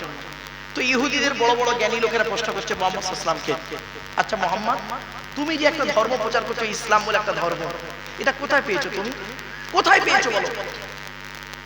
আমাদের ছেলেগুলোর মাথা নষ্ট করে দিচ্ছ ইত্যাদি ইত্যাদি। মুহাম্মদ সাল্লাল্লাহু আলাইহি ওয়াসাল্লাম ছিলেন অত্যন্ত ভদ্র মানুষ, কথা কম বলতেন, শান্তভাবে থাকতেন, কথা কম বলতেন। যখনই কথা বলতেন উনি একটা কথার অনেকগুলো ব্যাখ্যা হতো। এই জন্য ওনাকে বলা হয়েছিল জাওয়ামিউল কালিম। আলেম ওলামারা জানেন জাওয়ামিউল কালিম। চলো চলো। কিছুক্ষণ পরে মুহাম্মদ সাল্লাল্লাহু আলাইহি ওয়াসাল্লাম মাথাটা তুলে বললেন, কি ভাষা দেখুন মুহাম্মদ সাল্লাল্লাহু আলাইহি ওয়াসাল্লাম, ভাই ভাই আমি নিজের থেকে কোনো ভাষা তৈরি করিনি, আমি নিজের থেকে কোনো ধর্ম তৈরি করিনি, আমার বাপ ইব্রাহিম নবীর ধর্মের উপরেই আমি আছি। সুবহানাল্লাহ বলা গেল। যেই বলেছি ইব্রাহিম নবীর ধর্মের উপরে আমি আছি, তখন ইহুদিদের আলেমরা বলছে, ও ইব্রাহিম নবী, আরে মোহাম্মদ তুমি জানো না ইব্রাহিম নবী ইহুদি ছিলেন। আমরা বললাম ইহুদি, ইব্রাহিম নবী আমাদের ধর্মে ছিল, আমরা ইব্রাহিম নবীর ধর্মের লোক। তুমি বলছো ইব্রাহিম নবী ইহুদি ছিলেন। যেই বলেছি ইব্রাহিম নবী ইহুদি ছিলেন, খ্রিস্টানদের আলেমরা তখন বলছে, এই দাঁড়া কি বললি, ইব্রাহিম নবী ইহুদি ছিল? কে বলেছে? ইব্রাহিম নবী নাসারা ছিল, খ্রিস্টান ছিল। এরা বলে ইব্রাহিম নবী আমাদের, এরা বলে ইব্রাহিম নবী আমাদের। তর্ক বিতর্ক লেগে গেছে, মুহাম্মদ সাল্লাল্লাহু আলাইহি ওয়াসাল্লাম মাঝখানে চুপচাপ। কিছুক্ষণ পরে মুশরিকদের আলেমরা, জ্ঞানী লোকেরা বলছে, মুহাম্মদ একটা কথা বলবো? বলছে বলো। একটা কথা বলছি শোনো, ইব্রাহিম নবী ইহুদিও ছিলেন না, নাসারাও ছিলেন না, ইব্রাহিম নবী মুশরিক ছিলেন আমাদের ধর্ম। মুহাম্মদ সাল্লাল্লাহু আলাইহি ওয়াসাল্লাম চিন্তা করছে, একটাই নবী ইব্রাহিম, ইহুদিরা বলে আমাদের, এরা বলে আমাদের, এরা বলে আমাদের, আবার আমিও বলছি ইব্রাহিম নবীর দলের লোক। কি হলো? চুপ করে আছে। কোরআনের আয়াত দিয়ে আল্লাহ জানিয়ে দিলেন, শুনে নিন ইব্রাহিম নবী কে ছিলেন। শোনো ইব্রাহিম নবী কে ছিলেন। জিবরাইল এলেন, কোরআনের আয়াত নাজিল হয়ে গেল। মা কানা ইব্রাহিম ইয়াহুদিয়া ওয়ালা নাসরানিয়া ওয়ালাকিন কানা হানিফাম মুসলিমা ওয়া মা কানা মিনাল মুশরিকিন। 3 নম্বর পারা 17 নম্বর পৃষ্ঠা 9 নম্বর লাইন, সূরা ইমরান। মা কানা ইব্রাহিম ইয়াহুদিয়া, ইব্রাহিম নবী ইহুদি ছিলেন না, এরা চুপ। ওয়ালা নাসরানিয়া, ইব্রাহিম নবী নাসারাও ছিলেন না, এরাও চুপ। তাহলে কি ছিলেন ইব্রাহিম নবী? আল্লাহ নিজেই উত্তর দিচ্ছে, ওয়ালাকিন কানা হানিফাম মুসলিমা, ইব্রাহিম নবী হানিফ মুসলমান ছিলেন। এবার এদের উত্তর হচ্ছে মুশরিকদের, ওয়া মা কানা মিনাল মুশরিকিন, ইব্রাহিম নবী মুশরিকও ছিলেন না। তাহলে এখন ইব্রাহিম নবী কি ছিলেন? ভুলে গেছি, হানিফ মুসলমান। এখন চলুন দেখি হানিফ কাকে বলে। এইটা শুনলেই আপনাদের ব্রেনটা ক্লিয়ার হয়ে যাবে। আমি কেন বললাম আপনি হানিফ মুসলমান, আমি একজন হানিফ মুসলমান কেন বললাম শুনে নিন। হানিফ শব্দের অর্থটা কি? হানিফ শব্দের অর্থ হলো একনিষ্ঠ। কি বললাম বাবা? একনিষ্ঠ। হানিফ শব্দের অর্থ আবিধানিক অর্থ। পারিভাষিক অর্থটা কি? যে ব্যক্তি আল্লাহকে একক বলে মানে, তার কোনো শরীক নেই, আল্লাহকে একক বলে মানে, আর আল্লাহর সমস্ত নবী রাসূলদেরকে আল্লাহর নবী বলে মানতে হবে, আল্লাহর বান্দা বলে মানতে হবে। কি বললাম? আল্লাহর নবী বলে মানতে হবে, আল্লাহর বান্দা বলেও মানতে হবে। এখন প্রশ্ন হলো, মুহাম্মদ সাল্লাল্লাহু আলাইহি সাল্লামকে আপনারা কি হিসাবে মানেন? আল্লাহর নবী বলে মানেন তো? আচ্ছা, আল্লাহর বান্দা বলে মানেন? যদি কেউ বলেন যে আমি আল্লাহর বান্দা বলে মুহাম্মদ সাল্লাল্লাহু আলাইহি সাল্লামকে মানি না, সে মুসলমান নয়। সে মুসলমান নয়। কেন? চলো, কালেমায়ে শাহাদাতটা কি? আশহাদু আল্লা ইলাহা ইল্লাল্লাহ ওয়াহদাহু লা শারীকা লাহ। এর বাংলা মানে কি? আমি সাক্ষ্য দিচ্ছি আল্লাহ ছাড়া কোনো মাবুদ নেই, তিনি একক, তার কোনো শরীক নেই। ওয়া আশহাদু আন্না মুহাম্মাদান, এবং আমি আরো সাক্ষ্য দিচ্ছি নিশ্চয়ই মুহাম্মদ সাল্লাল্লাহু আলাইহি ওয়াসাল্লাম আবদুহু ওয়া রাসূলুহু, আল্লাহর বান্দা এবং আল্লাহর রাসূল। কিছু বুঝতে পারছেন? আল্লাহর বান্দা বলে মুহাম্মদ সাল্লাল্লাহু আলাইহি ওয়াসাল্লামকে মানতে হবে, আল্লাহর রাসূল বলে মানতে হবে। দুটো দিক মানতে হবে। শুধু রাসূল বলে মানলে হবে না, আর শুধু বান্দা বলে মানলে হবে না, দুটোই মানতে হবে। চলো এবার দেখি ইহুদিদের অবস্থাটা কি, ইহুদিদের চিন্তা ভাবনাটা কি। ইহুদিদের চিন্তা ভাবনা হলো, ইহুদিরা কিন্তু আল্লাহকে আল্লাহ বলে মানে। আপনারা তাওরাত তো পড়েননি, শুনে নিন। পৃথিবীতে মোট কিতাব এসেছে 104টা। কটা কটা কটা? এগুলো মনে নেবেন। 104টা কিতাব। 100টা হলো চিরকুট, সহিফা ছোট ছোট, আর 4টা হলো বড় বড়। পৃথিবীতে নবী এসেছেন কত? 1,24,000। একাধিক এসেছে, একটা সংখ্যা ধরা হয় 1,24,000। রসুল এসেছেন 313 অথবা 315 জন। পুস্তক বা কিতাব এসেছে 104টা। 100টা হলো ছোট ছোট সহিফা, 4টা হলো বড় বড়। 100টা কার কার উপরে এলো? কটা এলো শুনে নিন। আদম নবীর উপরে এসেছে 10টা। কটা কটা কটা? 10টা। ইব্রাহিম নবীর উপরে এসেছে 10টা। কত হলো? 20টা। ইদ্রিস নবীর উপরে এসেছে 30টা, 50টা। আর শীষ নবীর উপরে এসেছে 50টা, 100টা। মুসা নবীর উপরে এসেছে তাওরাত বলে একটা কিতাব, 1000 পারা বা খণ্ড, রমজান মাসের 6 তারিখে একটা। কত হলো? 100। দাউদ নবীর উপরে জবুর বলে একটা কিতাব এসেছে, 150 পারা বা খণ্ড বিশিষ্ট, রমজান মাসের 12 তারিখে একটা। কত হলো? 100। ঈসা নবীর উপরে ইনজিল বলে একটা কিতাব এসেছে, 27 পারা বা খণ্ড, রমজান মাসের 18 তারিখে একটা। কত হলো? 103। মুহাম্মদ সাল্লাল্লাহু আলাইহি সাল্লামের উপরে কোরআন বলে একটা কিতাব এসেছে, রমজান মাসের লাইলাতুল কদরের রাতে 24 রমজান একটা। কত হলো? ব্যাস। আজকে আমাদের আলোচনা হবে শেষ কোরআন, এই শেষ কিতাব আর শেষ নবী, অর্থাৎ কোরআন আর হাদিস, এই মুহাম্মদ সাল্লাল্লাহু আলাইহি সাল্লাম। এই তো আমাদের আলোচনা বিষয় নিয়ে এতগুলো জ্ঞানেরা ছিলাম কি? শেষ কিতাব আর শেষ নবী, এই দুটো নিয়ে আলোচনা। তা আসুন যখন প্রাসঙ্গিক এলো আপনাদের বলে দিচ্ছি ইহুদিদের আকীদা বা চিন্তা ভাবনাটা কি। আজকের ইহুদিরা কেন মুসলমানদের মারতে যায়, কারণটা কি? মূল উৎসটা কোথায়? মূল উৎসটা কবে থেকে? শুনে নিন, চমকে যাবেন আজকে। ইহুদিদের আকীদা চিন্তা ভাবনা হলো, ইহুদিরা আল্লাহকে আল্লাহ বলে মানে, আল্লাহকে অস্বীকার করে না, আল্লাহকে আল্লাহ বলে মানে। ইহুদিদের আকীদা কি জানেন? বিশ্বাস হলো আমরা হলাম আল্লাহর শ্রেষ্ঠ জাতি, আর বাকি সব জাহান্নামী। ইহুদিদের চিন্তা ভাবনা কোথায় আছে? সূরা জুমা। কুল ইয়া আইয়ুহাল্লাযীনা হাদু ইন যাআমতুম আন্নাকুম আউলিয়াউ লিল্লাহি মিন দুনিন নাস ফাতামান্নাউল মাউতা ইন কুনতুম সাদিকিন। এই ইহুদি জাতির একটা ধারণা হলো যে আমরা হলাম আল্লাহর শ্রেষ্ঠ জাতি, আর বাকি সব জাহান্নামী। চলো, ইহুদিরা আল্লাহকে আল্লাহ বলে মানে, কিন্তু আল্লাহর সমস্ত নবী রাসূলদেরকে আল্লাহর বেটা বলে মানে। নাউজুবিল্লাহ বলে।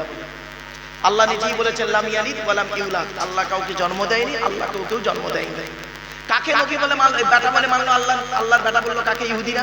কোরআন বলছে 30 নম্বর এই কোরআনের সূরা তাওবা 30 নম্বর আয়াত, ওয়াকালাতিল ইয়াহুদু উযাইরু ইবনুল্লাহ। উযাইর বলে একজন নবী ছিল, তাকে ইহুদিরা বলল ওয়াকালাতিল ইয়াহুদু উযাইরু ইবনুল্লাহ। ইহুদিরা উযাইরকে আল্লাহর বেটা বলল। নাউজুবিল্লাহ বলল। আর হানিফ হতে গেলে কি লাগবে? আল্লাহকে একক বলে মানতে হবে, আল্লাহর সমস্ত নবী রাসূলদেরকে আল্লাহর নবী বান্দা বলে মানতে হবে। সুতরাং ওরা আল্লাহকে আল্লাহ বলে মানলো, কিন্তু আল্লাহর নবীদেরকে আল্লাহর বেটা বললো। হানিফ মুসলমান থেকে বাদ। খ্রিস্টানদের অবস্থা দেখি, খ্রিস্টানরা আল্লাহকে আল্লাহ বলে মানে, অস্বীকার করবেন না, আল্লাহকে আল্লাহ বলে মানে। এরা আবার 3 দলে বিভক্ত। সালিসুন সালাসা, কোরআনে আছে সালিসুন সালাসা, 3 দলে বিভক্ত। এক দল বলল ঈসা নিজেই আল্লাহ, নাউজুবিল্লাহ বলল। আর এক দল বলল ঈসা আল্লাহ নয়, ঈসা আল্লাহর বেটা, নাউজুবিল্লাহ। আর এক দল বলল না, ঈসা আল্লাহও নয়, আল্লাহর বেটাও নয়, আল্লাহর বান্দা এবং আল্লাহর রাসূল। এরাই হলো অরিজিনাল ঈসাই। এদের সঙ্গে আমাদের কুরবানি করা যায়। এরা যদি কোনো জিনিস কুরবানি করে দেয় আমাদের খাওয়া যায়, আমরা যদি কুরবানি করে দিই ওদের খাওয়া যায়। ওদের মেয়েদের সঙ্গে আমাদের বিয়ে দেওয়া যায়, আমাদের মেয়েদের সঙ্গে ওদের বিয়ে দেওয়া যায়। এই আকীদায় যারা ছিল, এই আকীদার লোক ছিল মাত্র পৃথিবীতে 12 জন। কত কত কত? 12 জন ছিল মোট এই আকীদা বিশ্বাস। চলো, তাহলে খ্রিস্টানরা কি করলো? আল্লাহকে আল্লাহ বলে মানলো, আল্লাহর সমস্ত নবী রাসূলদেরকে আল্লাহর বেটা বলে মানলো, ঈসা নবীকে আল্লাহর বেটা বললো, মারিয়ামকে আল্লাহর স্ত্রী বললো। নাউজুবিল্লাহ। তাহলে ওরাও হানিফ মুসলমান নয়। আসছে মুশরিকদের অবস্থা। মুশরিকরা বলে আল্লাহু সাষ্টাং আল্লাহু পূর্ণাম ব্রহ্মাম, আল্লাহই শ্রেষ্ঠ, আল্লাহই পরিপূর্ণ। আরেকটা জিনিস বিশ্বাস করে আল্লাহ একা সব কাজ করতে পারে না, অন্যান্যরা মিলে সকলে মিলে আল্লাহ কাজটা করে। এরা বলে শিরিক। শিরিক শব্দের অর্থটা কি? শিরিক শব্দের অর্থ হলো তুলনা করা, আর আবিধানিক অর্থ তুলনা করা, আর পারিভাষিক অর্থ হলো আল্লাহর সঙ্গে কোনো ব্যক্তি বা বস্তুর তুলনা করার নাম হলো শিরিক। আল্লাহ কোরআনে বলেছেন ইন্নাল্লাহা লা ইয়াগফিরু আন ইউশরাকা বিহি ওয়া ইয়াগফিরু মা দুনা যালিকা লিমান ইয়াশা। আল্লাহ পাক সকলের গুনাহ মাফ করলে করতে পারেন, কিন্তু শিরককারীর গুনাহ আল্লাহ মাফ করবেন না। তাহলে ওরাও হানিফ মুসলমান নয়। তাহলে আমাদের আকীদাটা কি, আমাদের চিন্তা ভাবনা কি দেখি? আমরা আল্লাহকে একক বলে মানি, কুল হুয়াল্লাহু আহাদ। আর মুহাম্মদ সাল্লাল্লাহু আলাইহি ওয়াসাল্লামকে কি বলে মানি? আশহাদু আন্না মুহাম্মাদান আবদুহু ওয়া রাসূলুহু। মুহাম্মদ সাল্লাল্লাহু আলাইহি ওয়াসাল্লাম আল্লাহর রাসূল এবং আল্লাহর বান্দা। আমরা হলাম হানিফ মুসলমান। সারা পৃথিবীতে এই হানিফ মুসলমানদের শত্রু হলো ইহুদি, মুশরিক, নাসারা। কি বুঝতে পারছেন না? বুঝতে পারেন? আমরা তো ফিলিস্তিনে খালি পড়ে আছি। এর আসল তথ্যটা জানতে হবে কোথায়। ওই বাইতুল মুকাদ্দাস নিয়ে 12ই নাম শুনেছেন? কলকাতা 12ই আমি বেশ কিছু ওখানকার এলাকার জ্ঞানীগুণী মানুষ এবং ওখানকার এসপি থেকে শুরু করে সকলে মিলে আজ কয়েক বছর আগে ওই বাইতুল মুকাদ্দাসটাকে ওখানে করেছিলাম। বাইতুল মুকাদ্দাস তোরা আমাকে বললো, স্যার বাইতুল মুকাদ্দাস করবো, আমরা তো জানি না কিভাবে কি হলো না হলো। আমি হেল্প করবো ইনশাল্লাহ, চিন্তা নেই। তোরা করলো কি? বাইতুল মুকাদ্দাস করলো, যা ছিল বাইতুল মুকাদ্দাসের সেন্টার, ওখান থেকে নিয়ে সব কিছু তৈরি করলো। বাড়ি করে কলেজ, অমৃতলাল কলেজ মাঠ করার পরে আমি ওখানে শেষ দিন 10 দিন ধরে প্রোগ্রামটা হয়েছিল। শেষ দিন আমি 4.5 ঘন্টার উপরে বক্তব্য রেখেছিলাম শুধু অনলি বাইতুল মুকাদ্দাস শব্দটা সম্পর্কে। মসজিদটা কোথা থেকে এলো, কে তৈরি করলো, আবার কে ভাঙলো, কে এলো, বক্তা নসর থেকে শুরু করে একটা করে হিস্টোরিক্যাল ম্যাটার তুলে ধরেছিলাম। তো আজকে কেন এই জায়গায় আমরা দাঁড়িয়েছি? একমাত্র শত্রু হলো এই হানিফ মুসলমানদের শত্রু হলো ইহুদি, নাসারা, মুশরিক। এটাই হলো মূল সূত্র। আর আমাদের আকীদা কি? আমাদের আকীদা হলো আল্লাহ হলেন একক, আল্লাহ রাসূল মুহাম্মদ সাল্লাল্লাহু আলাইহি ওয়াসাল্লাম আল্লাহর রাসূল এবং আল্লাহর বান্দা। চলো এরপরে আল্লাহ বলছেন, বান্দা আমি তোদের সৃষ্টি করেছি। কিভাবে আমাদের সৃষ্টি করেছেন আল্লাহ দেখি। আল্লাহর আলোচনায় চলছে এখন, নবীর আলোচনায় যাইনি। অসুবিধা হচ্ছে না বাবা? অসুবিধা হচ্ছে আপনাদের? শেষ করে দেবো বাবা? হ্যাঁ বাবা, আসলে কি জানেন, এই আলোচনাগুলো করতে গেলে 3 ঘন্টা 3.5 ঘন্টা হলে মোটামুটি একটা সংক্ষিপ্তভাবে মানুষকে বোঝানো যায়। বিভিন্ন দিকের কথা চলে। এবার আসছি আল্লাহ আমাদের কিভাবে সৃষ্টি করলেন। চলো আমি একটা প্রশ্ন করছি আপনাদের, আমাদের সৃষ্টিকর্তার নাম কি? জোরে বলো। আমরা মাথা নত করবো কার কাছে? কেন মাথা নত করবো? তিনি কি দিয়েছেন আমাদের? চলো হিউম্যান বডি দিয়ে এবং বাস্তবটাকে দুই একটা উদাহরণ তুলে দিই। হাতে টাইম নেই, যেহেতু ঘড়ি দেখার দু একটা শুরু করেছেন তো মানে সন্দেহ হচ্ছে। কেন কি জানেন? দাঁত চুমে হাসে না কাঁদে বোঝা যায় না। রাগ করবেন না, মোটামুটি একটা আইডিয়া আছে তো, এক্সপিরিয়েন্স তো থাকে। চলো আমরা মাথা নত করবো কার কাছে? আল্লাহ নিজেই বলছে। কেন মাথা নত করবি আমার কাছে? আল্লাহুল্লাযী খালাকাকুম মিন দুফিন সুম্মা জাআলা মিন বা'দি দুফিন কুওয়াতান সুম্মা জাআলা মিন বা'দি কুওয়াতিন দুফান ওয়া শাইবা ইয়াখলুকু মা ইয়াশা ওয়া হুয়াল আলীমুল কাদির। 21 নম্বর পারা 9 নম্বর পৃষ্ঠার 8 নম্বর লাইন, সূরার নাম সূরা রুমের মধ্যে আল্লাহ জানিয়ে দিলেন কোন আল্লাহর কাছে তোরা মাথা নত করবি? যে আল্লাহ মায়ের পেটের ভিতর থেকে দুর্বল করে তোদের তৈরি করেছে, দুর্বল শরীরটাকে আস্তে আস্তে ক্ষমতা দান করেছে, ক্ষমতাবান শরীরটাকে আস্তে আস্তে ওই ক্ষমতাকে কেড়ে নিয়ে তোর বুড়ো বানিয়ে দিয়েছে। কোরআনের আয়াত শোনা পরে সুবহানাল্লাহ বলতে কি এত কষ্ট? একবার সুবহানাল্লাহ বলে 10টা নাকি জোরে বলো সুবহানাল্লাহ। কোন আল্লাহর কাছে মাথা নত করব? কোরআন জানিয়ে দিচ্ছে, হুয়াল্লাযী আওশাকুম ওয়া জাআলা লাকুমুস সামআ ওয়াল আবসারা ওয়াল আফইদা ক্বালিলাম মা তাশকুরুন। 18 নম্বর পারা 6 নম্বর পৃষ্ঠা 4 নম্বর লাইন, সূরার নাম সূরা মুমিনুনের 78 নম্বর আয়াত। কোরআন জানিয়ে দিয়েছে কোন আল্লাহর কাছে তোরা মাথা নত করবি? যে আল্লাহ মায়ের পেটের ভিতর থেকে দুর্বল করে তোদের তৈরি করেছে, যে আল্লাহ তোর দেখার শোনার জন্য কান দান করেছে, দেখার জন্য চোখ দান করেছে, সৃষ্টি জগৎকে বোঝার জন্য সুন্দর হৃদয় দান করেছে। কোন আল্লাহর কাছে মাথা নত করব? কোরআন জানিয়ে দিয়েছে, ওয়ালাকাদ খালাকনাল ইনসানা মিন সুলালাতিন মিন তিন সুম্মা জাআলনাহু নুতফাতান ফি ক্বারারিম মাকিন। 18 নম্বর পারার 1 নম্বর পৃষ্ঠার 12 নম্বর লাইন, সূরার নাম সূরা মুমিনুনের 12 নম্বর আয়াত। আমি আল্লাহ মাটির নিজ থেকে তোদের তৈরি করেছি, বাপ আর মায়ের মিলনের মাধ্যমে ওই পানিটাকে আমি আল্লাহ তোর মায়ের পেটের ডাইসে সুন্দর করে রেখেছি। রেখে দিয়েছি। আর কি করেছি? সুম্মা খলাকনান নুতফাতা আলাকাতান ফাখলাকনাল আলাকাতা মুদগাতান ফাখলাকনাল মুদগাতা ইযামান ফাকাসাওনাল ইযামা লাহমা সুম্মা আনশানাহু খালকান আখর। আমি আল্লাহ তোর মায়ের পেটের ভিতরে ওই পানিটার 40 দিন পরে রক্তপিণ্ড করেছি, তার 40 দিন পরে মাংসপিণ্ড করেছি, তার 40 দিন পরে হাড় তৈরি করেছি, হাড়ে আর মাংস সুন্দর করে লাগিয়ে দিয়েছি। আমি আল্লাহ তোর মায়ের পেটের ভিতরে সুন্দর একটা আকৃতি দান করেছি। চলো আমরা এখন মায়ের পেটে এসে গেলাম, ঠিক না বেটি? খাওয়াবার দায়িত্ব কার? জোরে বলুন, খাওয়াবার দায়িত্ব কার? ওয়ামা মিন দাব্বাতিন ফিল আরদি ইল্লা আলাল্লাহি রিজকুহা ওয়া ইয়ালামু মুস্তাকাররাহা ওয়া মুস্তাওদাআহা কুল্লুন ফি কিতাবিম মুবিন। 12 নম্বর পারার 1 নম্বর পৃষ্ঠার 1 নম্বর লাইন, সূরা নাম সূরা হুদের 6 নম্বর আয়াত। আল্লাহ বলে পৃথিবীর জমিনে এমন কোনো প্রাণী নাই রে যারা খাবারের দায়িত্ব আমি আল্লাহ নিয়ে নি। প্রত্যেকের খাবার নির্ধারিত করে কিতাবের মধ্যে বলে দিয়েছি। বান্দা একবারে চিন্তা করে দেখি, সকালবেলা প্রাণীগুলো খালি পেট নিয়ে বের হয়ে যায়, সন্ধ্যা যখন ঘনিয়ে আসে আমি আল্লাহ তাদের ভরা পেট নিয়ে আবার বাসায় ফিরাইয়া দিই। যে আল্লাহ একটা হাতিকে খাওয়াতে পারেন, যে আল্লাহ একটা ময়ল সবকে খাওয়াতে পারে, যে আল্লাহ একটা পিঁপড়েকে খাওয়াতে পারেন, সে আল্লাহ আমাকে আপনাকে খাওয়াতে পারে না? আরে ভাই বলুন না, কিভাবে খাওয়াচ্ছে দেখি? আল্লাহর খাওয়ানোর টেকনিক্যাল, বান্দার খাওয়ানোর টেকনিক্যাল, বিটুইন ফার ডিফারেন্স। আল্লাহ বলছে আব্দুল্লাহ কিল মারুফ, এই আব্দুল্লাহ কিল মারুফ, তুই যখন তোর মায়ের পেটের ভিতরে ছিলিস কি খাবারটা তুই খেলি? আমি আল্লাহ করলাম কি, তোর নাভির সঙ্গে মায়ের নাভিটা জুড়ে দিলাম।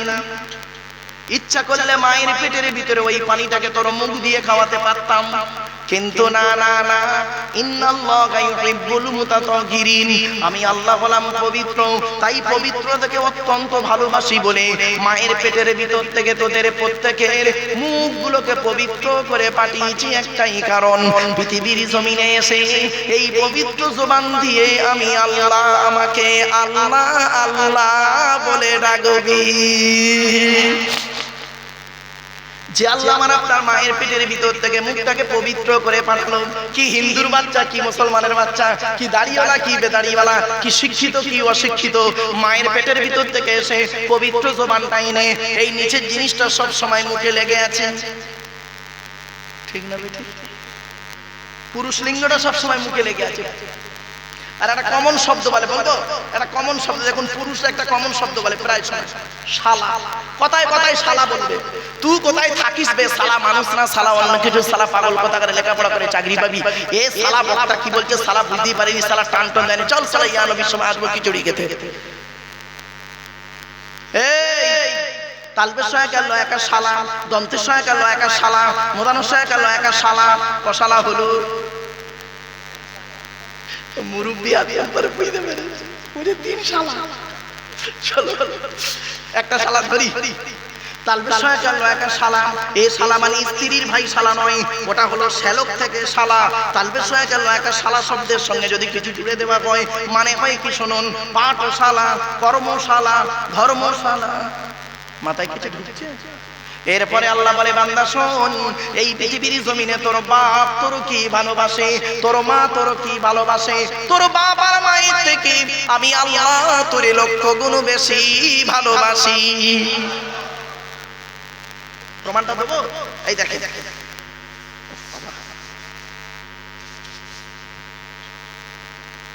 আমি কি বলেছি বাবা? বাম্মার থেকে বেশি ভালোবাসে 1,00,000 গুণ কে? জোরে বলো আল্লাহ। প্রমাণটা দিন, উদাহরণগুলো নেবেন বাড়ি থেকে, ভাববেন। আচ্ছা বাপেরা, আপনাদের এই গ্রামে এমন কোন বাপকে দেখেছেন স্ত্রীর পেটে বাচ্চা আছে, বাচ্চা এখনো হয়নি, বাচ্চা এখনো হয়নি, 1 মাস বাকি? কোন বাপকে দেখেছেন ল্যাকটোজিন 1, 2 দুধ কিনে ঘরে সাজিয়ে রাখতে বাচ্চার জন্য আগে থেকে? কারণ কি? বাচ্চা এখনো হয়নি, তাই তো হতে পারে। বাহ, আমার আল্লাহ কি বলে শুনুন, এই আব্দুল্লাহ গিল মারুফ, তুই যখন তোর মায়ের পেটের ভিতরে ছিলিস, তোর বাপের বিশ্বাসটাই ছিল না ছেলে হবে কি মরবে কি বাঁচবে, সেজন্য তোর বাপ তোর জন্য আগে থেকে দুধ কিনে ঘরে সাজিয়ে রাখেনি। আমি আল্লাহ তোর বাপের মতো ওই রকম ভালোবাসি না। আমি আল্লাহ জানতাম রে 10 মাস 10 দিন পরে পৃথিবীর মুখ যখন দেখবি, তোর নাভির সঙ্গে মায়ের নাভিটা কেটে দেওয়া হবে, দুধের প্রয়োজন হবে। তাই আমি আল্লাহ করেছি কি, তুই যখন তোর মায়ের পেটের ভিতরে ছিলিস, তোর মায়ের শরীরের 80 ফোঁটা রক্তকে ফিল্টার করি তুই আসার আগেই তোর জন্য তোর মায়ের স্তনের ফোঁটাই দুধ আমি আল্লাহ আগেই পাঠিয়ে দিয়েছি। বন্ধুরে, মা কি জিনিস, বাপ কি জিনিস, জীবনে কোনোদিনই বুড়ো বুড়ি বাম্মাকে কাঁদায়ও না। এই কোরআনে আছে আল্লাহর নবীদের পরই স্থান হলো বাপ আর মায়ের। চলো আমি আয়াতগুলো পড়ছি আর আপনারা গুনতে শুরু করুন কোথায় কোথায় বাম্মার সেবা করতে হবে কোরআনে লেখা আছে। 1 নম্বর পারার 11 নম্বর পৃষ্ঠার 12 নম্বর লাইন, সূরার নাম সূরা বাকারা, ওয়াবিল ওয়ালিদাইনি ইহসানা। 2 নম্বর পারার 12 নম্বর পৃষ্ঠার 13 নম্বর লাইন, সূরার নাম সূরা বাকারা, ইয়াসআলুনাকা মাযা ইউনফিকুন কুল মা আনফাকতুম মিন খায়রিন ফালিল ওয়ালিদাইনি ওয়াল আকরাবিন। 5 নম্বর পারা 3 নম্বর পৃষ্ঠার 3 নম্বর লাইন, সূরার নাম সূরা নিসা 36 নম্বর আয়াত, ওয়াবুদুল্লাহ ওয়া লা তুশরিকু বিহি শাইয়্যা ওয়াবিল ওয়ালিদাইনি ইহসানা। বাম্মার সেবা যত্ন করো। 8 নম্বর পারা 7 নম্বর পৃষ্ঠার 11 নম্বর লাইন, সূরার নাম সূরা আনামের 151 নম্বর আয়াত, লা তুশরিকু বিহি শাইয়্যা ওয়াবিল ওয়ালিদাইনি ইহসানা। বাম্মার সেবা যত্ন করো। 15 নম্বর পারা 3 নম্বর পৃষ্ঠা 9 নম্বর লাইন, সূরার নাম সূরা বানি ইসরাঈল, ওয়া ক্বাদা রাব্বুকা আল্লা তা'বুদু ইল্লা ইয়্যা ওয়াবিল ওয়ালিদাইনি ইহসানা। বাম্মার সেবা যত্ন করো। 20 নম্বর পারা 16 নম্বর পৃষ্ঠা 3-4 নম্বর লাইন, সূরার নাম সূরা আনকাবুত, ওয়া ওয়াসাইনাল ইনসানা বিওয়ালিদাইহি হুসনা। বাম্মার সেবা যত্ন করো। 21 নম্বর পারার 11 নম্বর পৃষ্ঠা 6-7 নম্বর লাইন, সূরার নাম সূরা লুকমান, ওয়া ওয়াসাইনাল ইনসানা বিওয়ালিদাইহি হামালাতহু উম্মুহু ওয়াহনান আলা ওয়াহনিন। বাম্মার সেবা যত্ন করো। 26 নম্বর পারা 2 নম্বর পৃষ্ঠার 12 নম্বর লাইন, সূরার নাম সূরা আহকাবের 15 নম্বর আয়াত, ওয়াসাইনাল ইনসানা বিওয়ালিদাইহি ইহসানা হামালাতহু উম্মুহু কুরহা ওয়া ওয়াদাআতহু কুরহা। তোরা তোদের বাপ আর মায়ের সেবা যত্ন কর। তোদের মা তোদের বড় কষ্ট করে গর্ভে ধারণ করেছে, দুনিয়ার মুখটা বড় কষ্ট করে দেখিয়েছে। তুমি যত বড় আলেম, হাফেজ, মাস্টার, ডাক্তার, ইঞ্জিনিয়ার, প্রফেসর হও না কেন, ইন্নাল জান্নাতা তাহতা আকদামিল উম্মাহাত। হে ছেলে মেয়েরা, তোদের জান্নাত হলো তোদের বাপ আর মায়ের পায়ের তলায়। বাপের ভাত দাও না, মার ভাত দাও না, তুমি আমার ওয়াজ শুনবে? ছি ছি ছি, লজ্জা করে তোমার মতো শ্রোতা আমার ওয়াজ শোনাটা। আমি লজ্জাবোধ বলে মনে করি। নিজের বাপকে দেখো না, মাকে দেখো না। আল্লাহর কোরআন জানিয়ে দিয়েছে সর্বপ্রথম টাকা পয়সা কাদের পিছনে ব্যয় করবেন। কোরআন বলছে ইয়াসআলুনাকা মাযা ইউনফিকুন কুল মা আনফাকতুম মিন খায়রিন ফালিল ওয়ালিদাইনি ওয়াল আকরাবিন। নবী তুমি বলে দাও, তোমাকে প্রশ্ন করছে টাকা পয়সা কাদের পিছনে সর্বপ্রথম ব্যয় করবে। আল্লাহ বলছেন নবী তুমি বলে দাও, সর্বপ্রথম টাকা পয়সা তোমরা তোমাদের বুড়ো বুড়ি বাম্মার পিছনে ব্যয় করবে, আল্লাহ খুশি হয়ে যাবে। ঠিক বলেছে, কম জ্বালাই জ্বলে না বেচারা। আহারে বন্ধুরে, বাস্তব কথাটাই বলে গেলাম, বড় কষ্ট করে বলে যাচ্ছি। বাম্মা হলো অমূল্য রত্ন। যাদের বাড়িতে বুড়ো বুড়ি বাম্মা বেঁচে আছে, যাদের বাড়িতে বুড়ো বুড়ি বাম্মা বেঁচে আছে, তাদের বাড়িতে আল্লাহর রহমত ঝরে ঝরে পড়বে।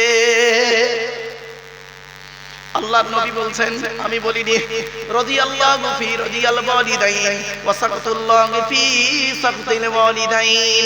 এই ছেলে মেয়েরা, হকের উপরে তোদের বাম্মা যদি নারাজ হয়ে যায়, আল্লাহ নারাজ হয়ে যাবে। হকের উপরে তোদের বাম্মা যদি খুশি হয়ে যায়, আল্লাহ খুশি হয়ে যাবে। বন্ধুরে, শ্বশুরের সেবা করে কোনো লাভ পাবে না।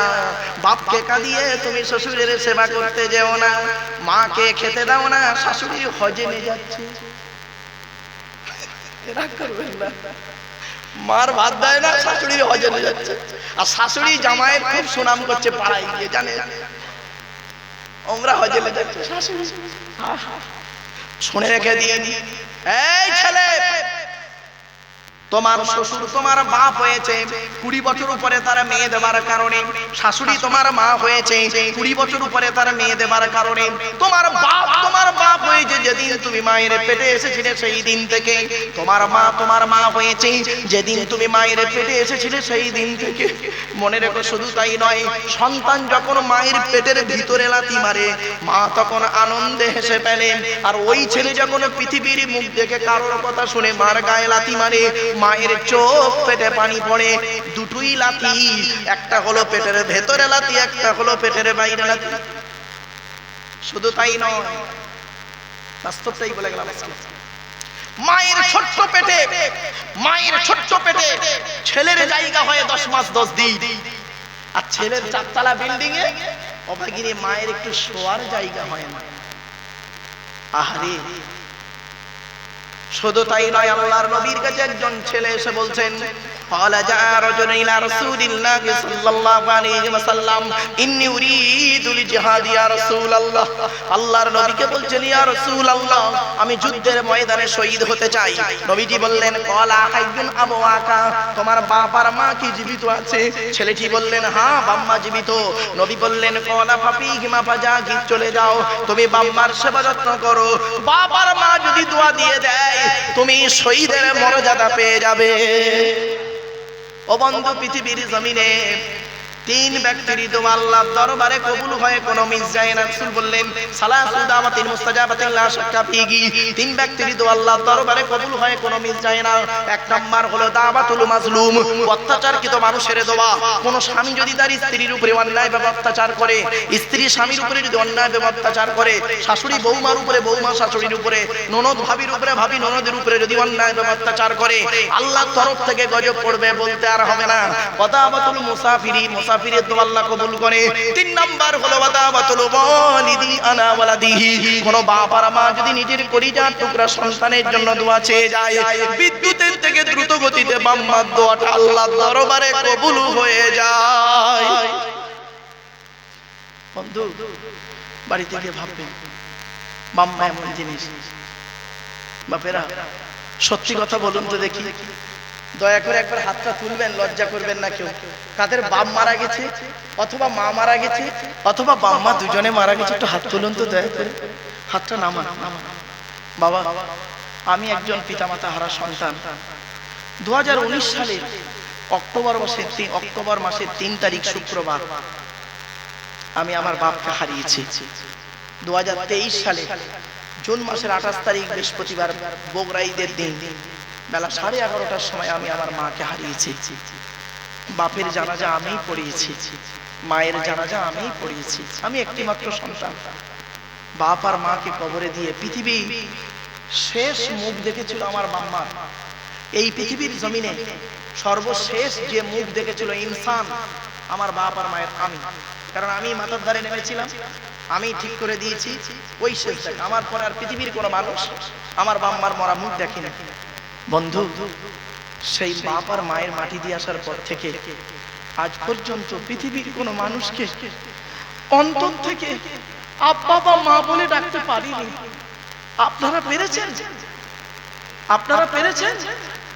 বন্ধুরে, বাপ বাপই হয়, শ্বশুর কোনোদিন বাপ হতে পারে না, শাশুড়ি কোনোদিন মা হতে পারে না। বাম্মার মূল্য দিন, 4 জনকে খুশি করলে জান্নাতি। তুমি আল্লাহকে খুশি করো, নবীকে খুশি করো, তোমার জন্মদাতা বাপকে খুশি করো, পেটে ধরা মাকে খুশি করো, 4 জনকে খুশি করো, তুমি জান্নাতি। অনুরোধ করে বলে যাচ্ছি, জীবনে কোনোদিন বাম্মাকে কাঁদাইও না। অনেক মানুষ এমন আছে বাম্মাকে দেখে না। আমি এই জন্য বক্তব্যের শুরুতে একটা কথা বলেছিলাম, হয়তো অনেকে শুনে একটু রেগে গেছিলেন। আমি বলেছিলাম যে জলসা যখন দেবেন 3টে জিনিসকে ঠিক রাখবেন। 1 নাম্বার বলেছিলাম বক্তা, বলেছিলাম না বাবা? হ্যাঁ, বক্তার 2টো জিনিস দেখবেন। 1 নাম্বার বক্তাটি সত্যিকারের আলেম কিনা, 2 নাম্বার বক্তাটির আমল আছে কিনা। কেন কথাটা বলেছিলাম বাবা?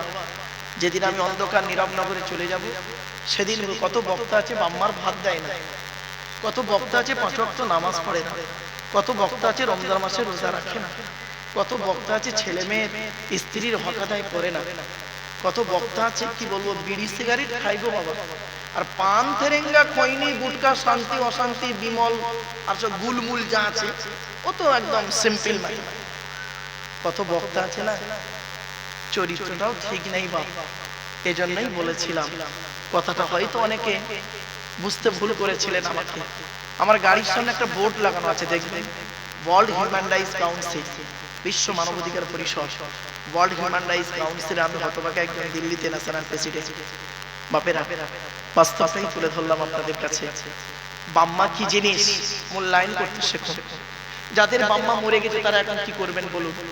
আল্লাহ রাসূল একদিন দাঁড়িয়ে আছে, একজন যুবক ছেলে এসে বলছে, ইয়া রাসূলুল্লাহ, আমি যুদ্ধের ময়দানে গিয়েছিলাম, এসে দেখছি আমার মা মারা গেছে, এখন আমি কি করব বলুন, কি করব বলুন। আচ্ছা, নবীজি বললেন, শোনো, তুমি তোমার মায়ের জন্য দুটো কাজ করো।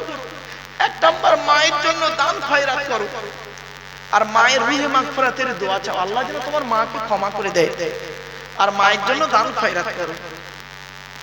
বাপেরা, আল্লাহ আপনাদের অর্থ দিয়েছে, মরা বাম্মার নামে 4টে করে ফকির খাওয়াতে পারেন না প্রতি সপ্তাহে? যদি বললেন হুজুর আপনি খাওয়ান, হ্যাঁ বাবা খাওয়াই, আমি খাওয়াই। বাস্তবটাই বলছি আপনাদের, আপনারা গরিবকে দান করুন, দান করলে গুনাহ মাফ হয়, দান করলে গুনাহ মাফ হয়। কোরআনে আছে, দানের আয়াতটা এখন আসেনি, ব্যাপক আলোচনা। কটা বলবো আপনাদের, আর একটা কথা আপনাদের বলে যাচ্ছি। একজন ব্যক্তি বললেন, ইয়া রাসূলুল্লাহ, আমার বাম্মা মারা গেছে, আমি এখন কি করতে পারি? নবীজি বললেন, শুনুন, মান যারা কবরা আবাওয়াইহি আও ওয়াহদিহিমা ফি কুল্লি জুমআতিন গুফিরা লাহু ওয়া কুতিবা লাহু বারাআ। নবী বলেন, জুম্মার দিনে যদি কোনো ছেলে তার বাপ আর মায়ের কবরটা একবার জিয়ারত করে, ছেলের দোয়ার ওসিলায় বাম্মার কবরটাকে আল্লাহ আলোয় আলোকিত করে দেয়। হ্যালো হ্যালো হ্যালো, ও বাবা অসুবিধা হলো, সে মাইক বলা আছে। Hello hello hello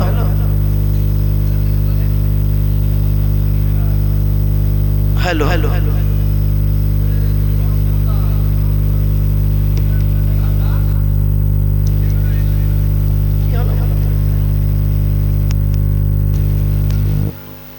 hello hello, চলেন চলেন। মাসে যদি 4টে শুক্রবার হয়, সত্যি কথা বলুন, মিথ্যা বলবেন না এখানে বসে, মাসে যদি 4টে শুক্রবার হয়, বছরে কটা হবে? 4 × 12 = 48। সত্যি কথা বলুন, বছরে 30 বার বাম্মার কবরের ধারে যান। শবে বরাতে রাতে একবার যায়, তাও আবার একা একা নয়, ভাড়াটিয়া লোক ইমাম সাহেবটাকে সাথে করে নিয়ে। তোমার বাম্মা মরে গেছে, তুমি তোমার বাম্মার কবর জিয়ারত করবে না, তুমি ভেবেছো কি তুমি মরে গেলে তোমার ছেলে তোমার কবরে যাবে? It is very impossible matter, অসম্ভব ব্যাপার। বাস্তবটাই বলে গেলাম। বাম্মার নামে দান খয়রাত করুন, বাম্মার কবরটা জিয়ারত করুন, আর যাদের বাম্মা বেঁচে আছে মূল্যায়ন করতে শিখুন, বাম্মাকে সেবা করুন, বাম্মাকে কোনোদিন কাঁদাবেন না, লোকের কথা শুনে বাপের প্রতি অত্যাচার, মায়ের প্রতি অত্যাচার করবেন না, এই অনুরোধ করে যাচ্ছি। চলো, আজকে আমাদের আলোচনা চলছিল কোথায়? আল্লাহর আলোচনা। আল্লাহর আলোচনা করতে গিয়ে আমি করলাম কি, আপনাদের কাছে বেশ অনেকক্ষণ কথা বলে ফেলেছি, অনেক অসুবিধা হচ্ছে না বাবা? শুধু আল্লাহ সম্পর্কে আলোচনা, অনেক আলোচনা, কটা বলবো আপনাদেরকে? চলো চলো, আল্লাহর আলোচনার অনেক রয়েছে, একাধিক। আল্লাহ বলছেন, ওয়ালাউ আন্না মা ফিল আরদি মিন শাজারাতিন আকলামু বাল বাহরু ইয়ামুদ্দুহু মিন বা'দি সাবআতু আবহুরিন মা নাফিদাত কালিমাতুল্লাহ। 21 নম্বর পারা 12 নম্বর পৃষ্ঠা 13, 14, 15 নম্বর লাইন, সূরার নাম সূরা লোকমান। আল্লাহ বলছেন, পৃথিবীর সমস্ত বৃক্ষগুলোকে কলম বানা, আর সমস্ত সমুদ্রের কালিগুলো, পানিগুলোকে কালি তৈরি করে আমার প্রশংসা লিখতে শুরু কর, লিখেও শেষ করতে পারবি না। জোরে বলে আল্লাহ আরো অন্য জায়গায় বলছেন, ওয়াইন তাউদ্দু নি'মাতাল্লাহ লা তুহসুহা, আমার নিয়ামতগুলোকে গণনা করতে শুরু কর, গুনেও শেষ করতে পারবি না। জোরে বলুন সুবহানাল্লাহ। আমি তো ভেবেছিলাম আজকে কোরআনে একটি সূরা তাফসীর করব। আমি আপনাদের অনুরোধ করে বলে যাচ্ছি বাবা, আমি অর্ডার করছি না, আগেই বলে দিয়েছি, আমার অর্ডার করার অনুমতি নেই। আমি আবেদন করছি আপনাদের, আপনারা এই জলসাটাকে তাফসীরুল কোরআনের মাহফিল দেবেন, একটা বছরে একটা করে সূরা তাফসীর দেবেন। That's enough. একটা বছরে একটা করে সূরা তাফসীর, বাস। শুরু থেকে শেষ পর্যন্ত সূরাটার তাফসীর হবে। ওই এখান থেকে খামচা মারবে, ওখান থেকে খামচা মারবে, এর বোঝা মারবে, ওর বোঝা মারবে, এই জলসায় বরকত হবে না। কোরআনের তাফসীর হলো পৃথিবীর সবচেয়ে উত্তম আলোচনা, ঠিক না? এই এটা উত্তর 24 পরগনা ভাই, আর চৈতলটা উত্তর 24 পরগনা। হ্যাঁ, এই উত্তর 24 পরগনায় ধারাবাহিক একটা তাফসীরুল কোরআনের মাহফিল হয় চৈতল ঘাটে ফাল্গুন মাসে 1 তারিখ 2 তারিখ। তো আমি ফাল্গুন মাসে 2 তারিখে থাকি, কয়েক বছর ধরে আমি আসছি। এবছরের সূরা ফাতিরের তাফসীর হলো, শেষ হবে এবছরের সূরা ফাতিরের তাফসীর। কোন বছরের সূরা সফ, সূরা জুমা, সূরা তাগাবুন, সূরা তাহরিম, সূরা মুমতাহিনা, বিভিন্ন সূরা মুনাফিকুনের তাফসীর হয়েছে, সূরা হুজুরাতের তাফসীর হয়েছে। এবারে সূরা ফাতির 22 পারায় সূরা ফাতিরের তাফসীর শেষ হবে আগামী বছর ইনশাআল্লাহ। এই পশ্চিম বাংলা বেশ কিছু তাফসীরুল কোরআনের মাহফিল হয়, আমি সেখানে বলে দিই এক একটা সূরার তাফসীর শুরু থেকে শেষ পর্যন্ত, এই সূরাটার মধ্যে কি কি আলোচনা আছে। 3 ঘন্টা, 3.5 ঘন্টা, 4 ঘন্টা একটা সূরার আলোচনা, ব্যাস। বাপেরা কোরআনের তাফসীর দেবেন। এই জলসার বয়স যদি ধরুন 50 বছর হয়, তো একটা করে সূরার তাফসীর হলে 50টা সূরার তাফসীর এই এলাকার মানুষ শুনতে পারবে, ঠিক না? ঠিক। আমার বাপেরা, এই আবেদন করে গেলাম আপনাদেরকে, কোরআন হলো পৃথিবীর শ্রেষ্ঠ নিয়ামত। এই কোরআন কি সারা বিশ্ব গবেষণা করছে, এই কোরআনের ভিতরে কি আছে, কোরআন কি আছে এর পরিচয়টা একটু দিয়ে নিই। চলো। এই কোরআন আল্লাহর তরফ থেকে জিবরাইলের মাধ্যমে হযরত মুহাম্মদ সাল্লাল্লাহু আলাইহি ওয়াসাল্লামের উপরে আরবের মক্কা নগরের নিকটবর্তী একটি গুহা, গুহাটির নাম হলো হেরা। হেরা নামক গুহাতে 610 খ্রিস্টাব্দে 1 ফেব্রুয়ারি সোমবার, কত বললাম 1 ফেব্রুয়ারি সোমবার, কত সাল? 610, কত? 610 সালে 1 ফেব্রুয়ারি সোমবার। আর আজকের তারিখটা কত আছে? 2025 সাল। কি বার? রবিবার। তারিখটা কি ছিল স্যার?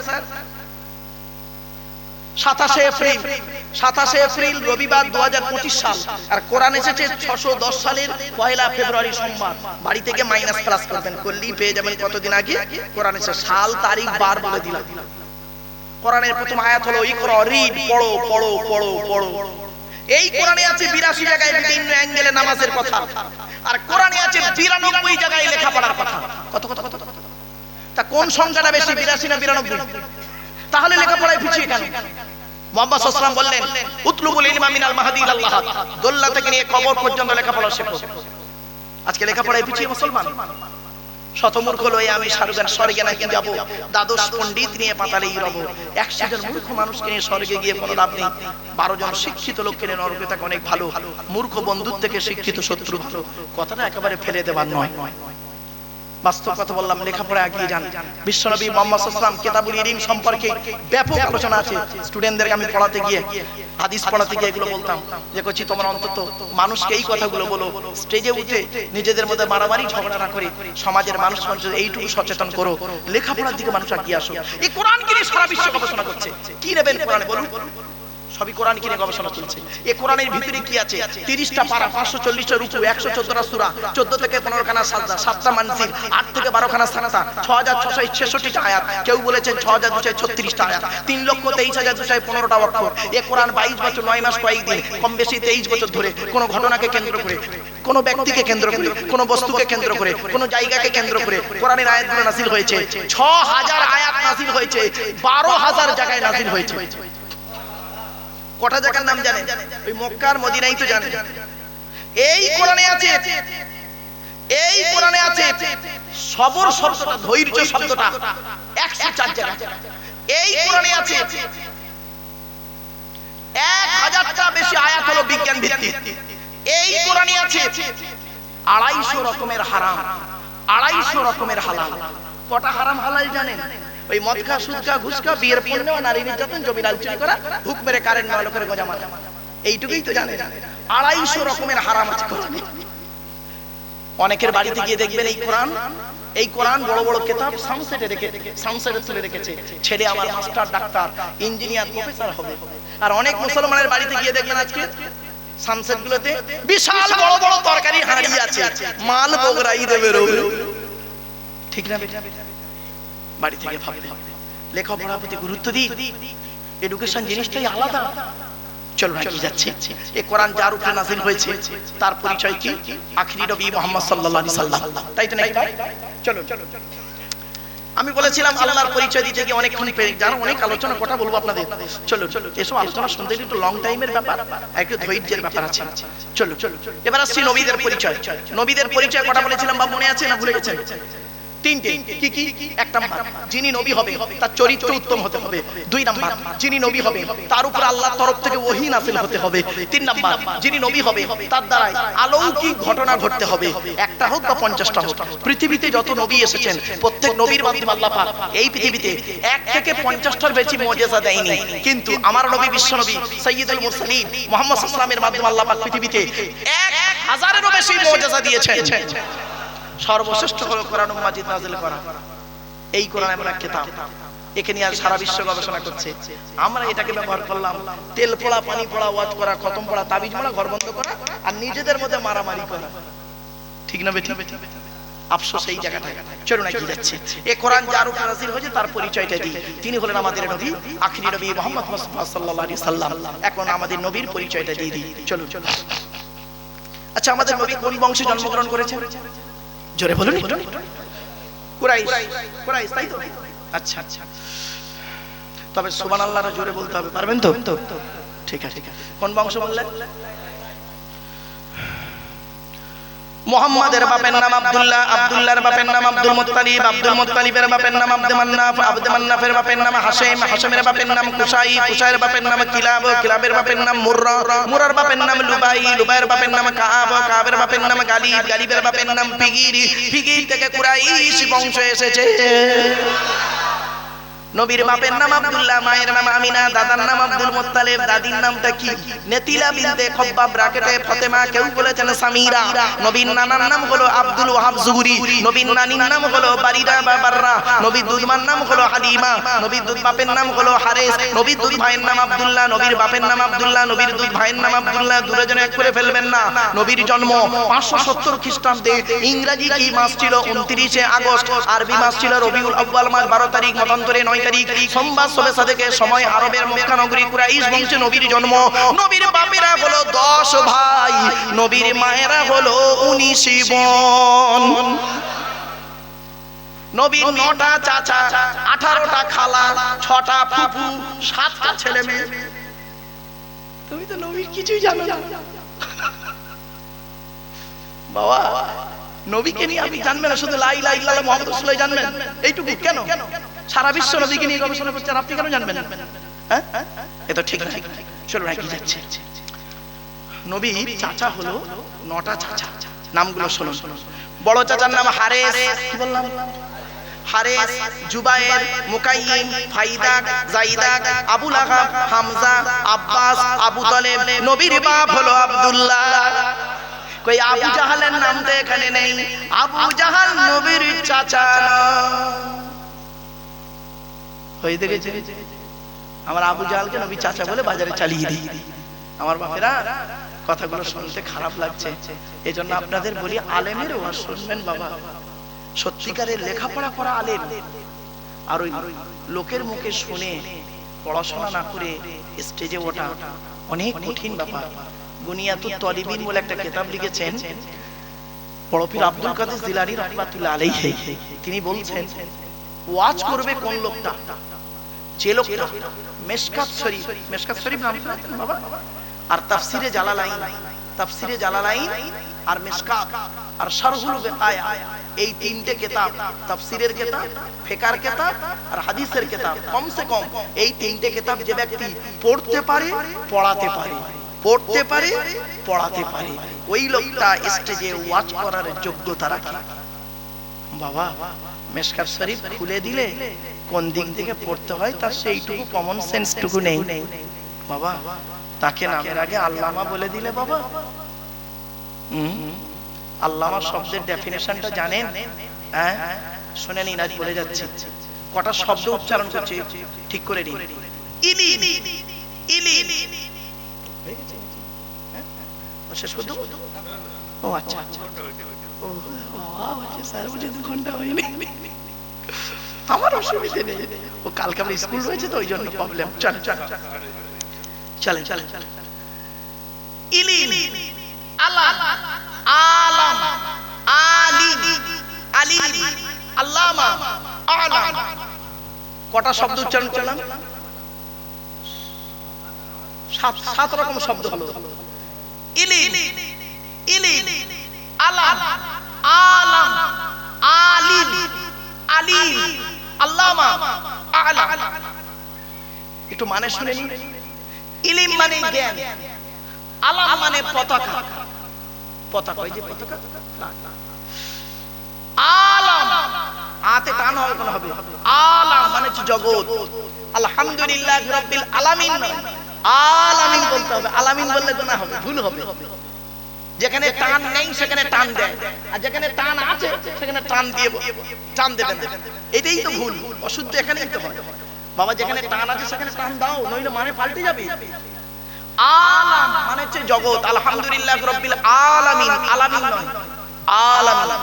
এবার আসছে আলিম, ইসমে ফাইল, জ্ঞানী।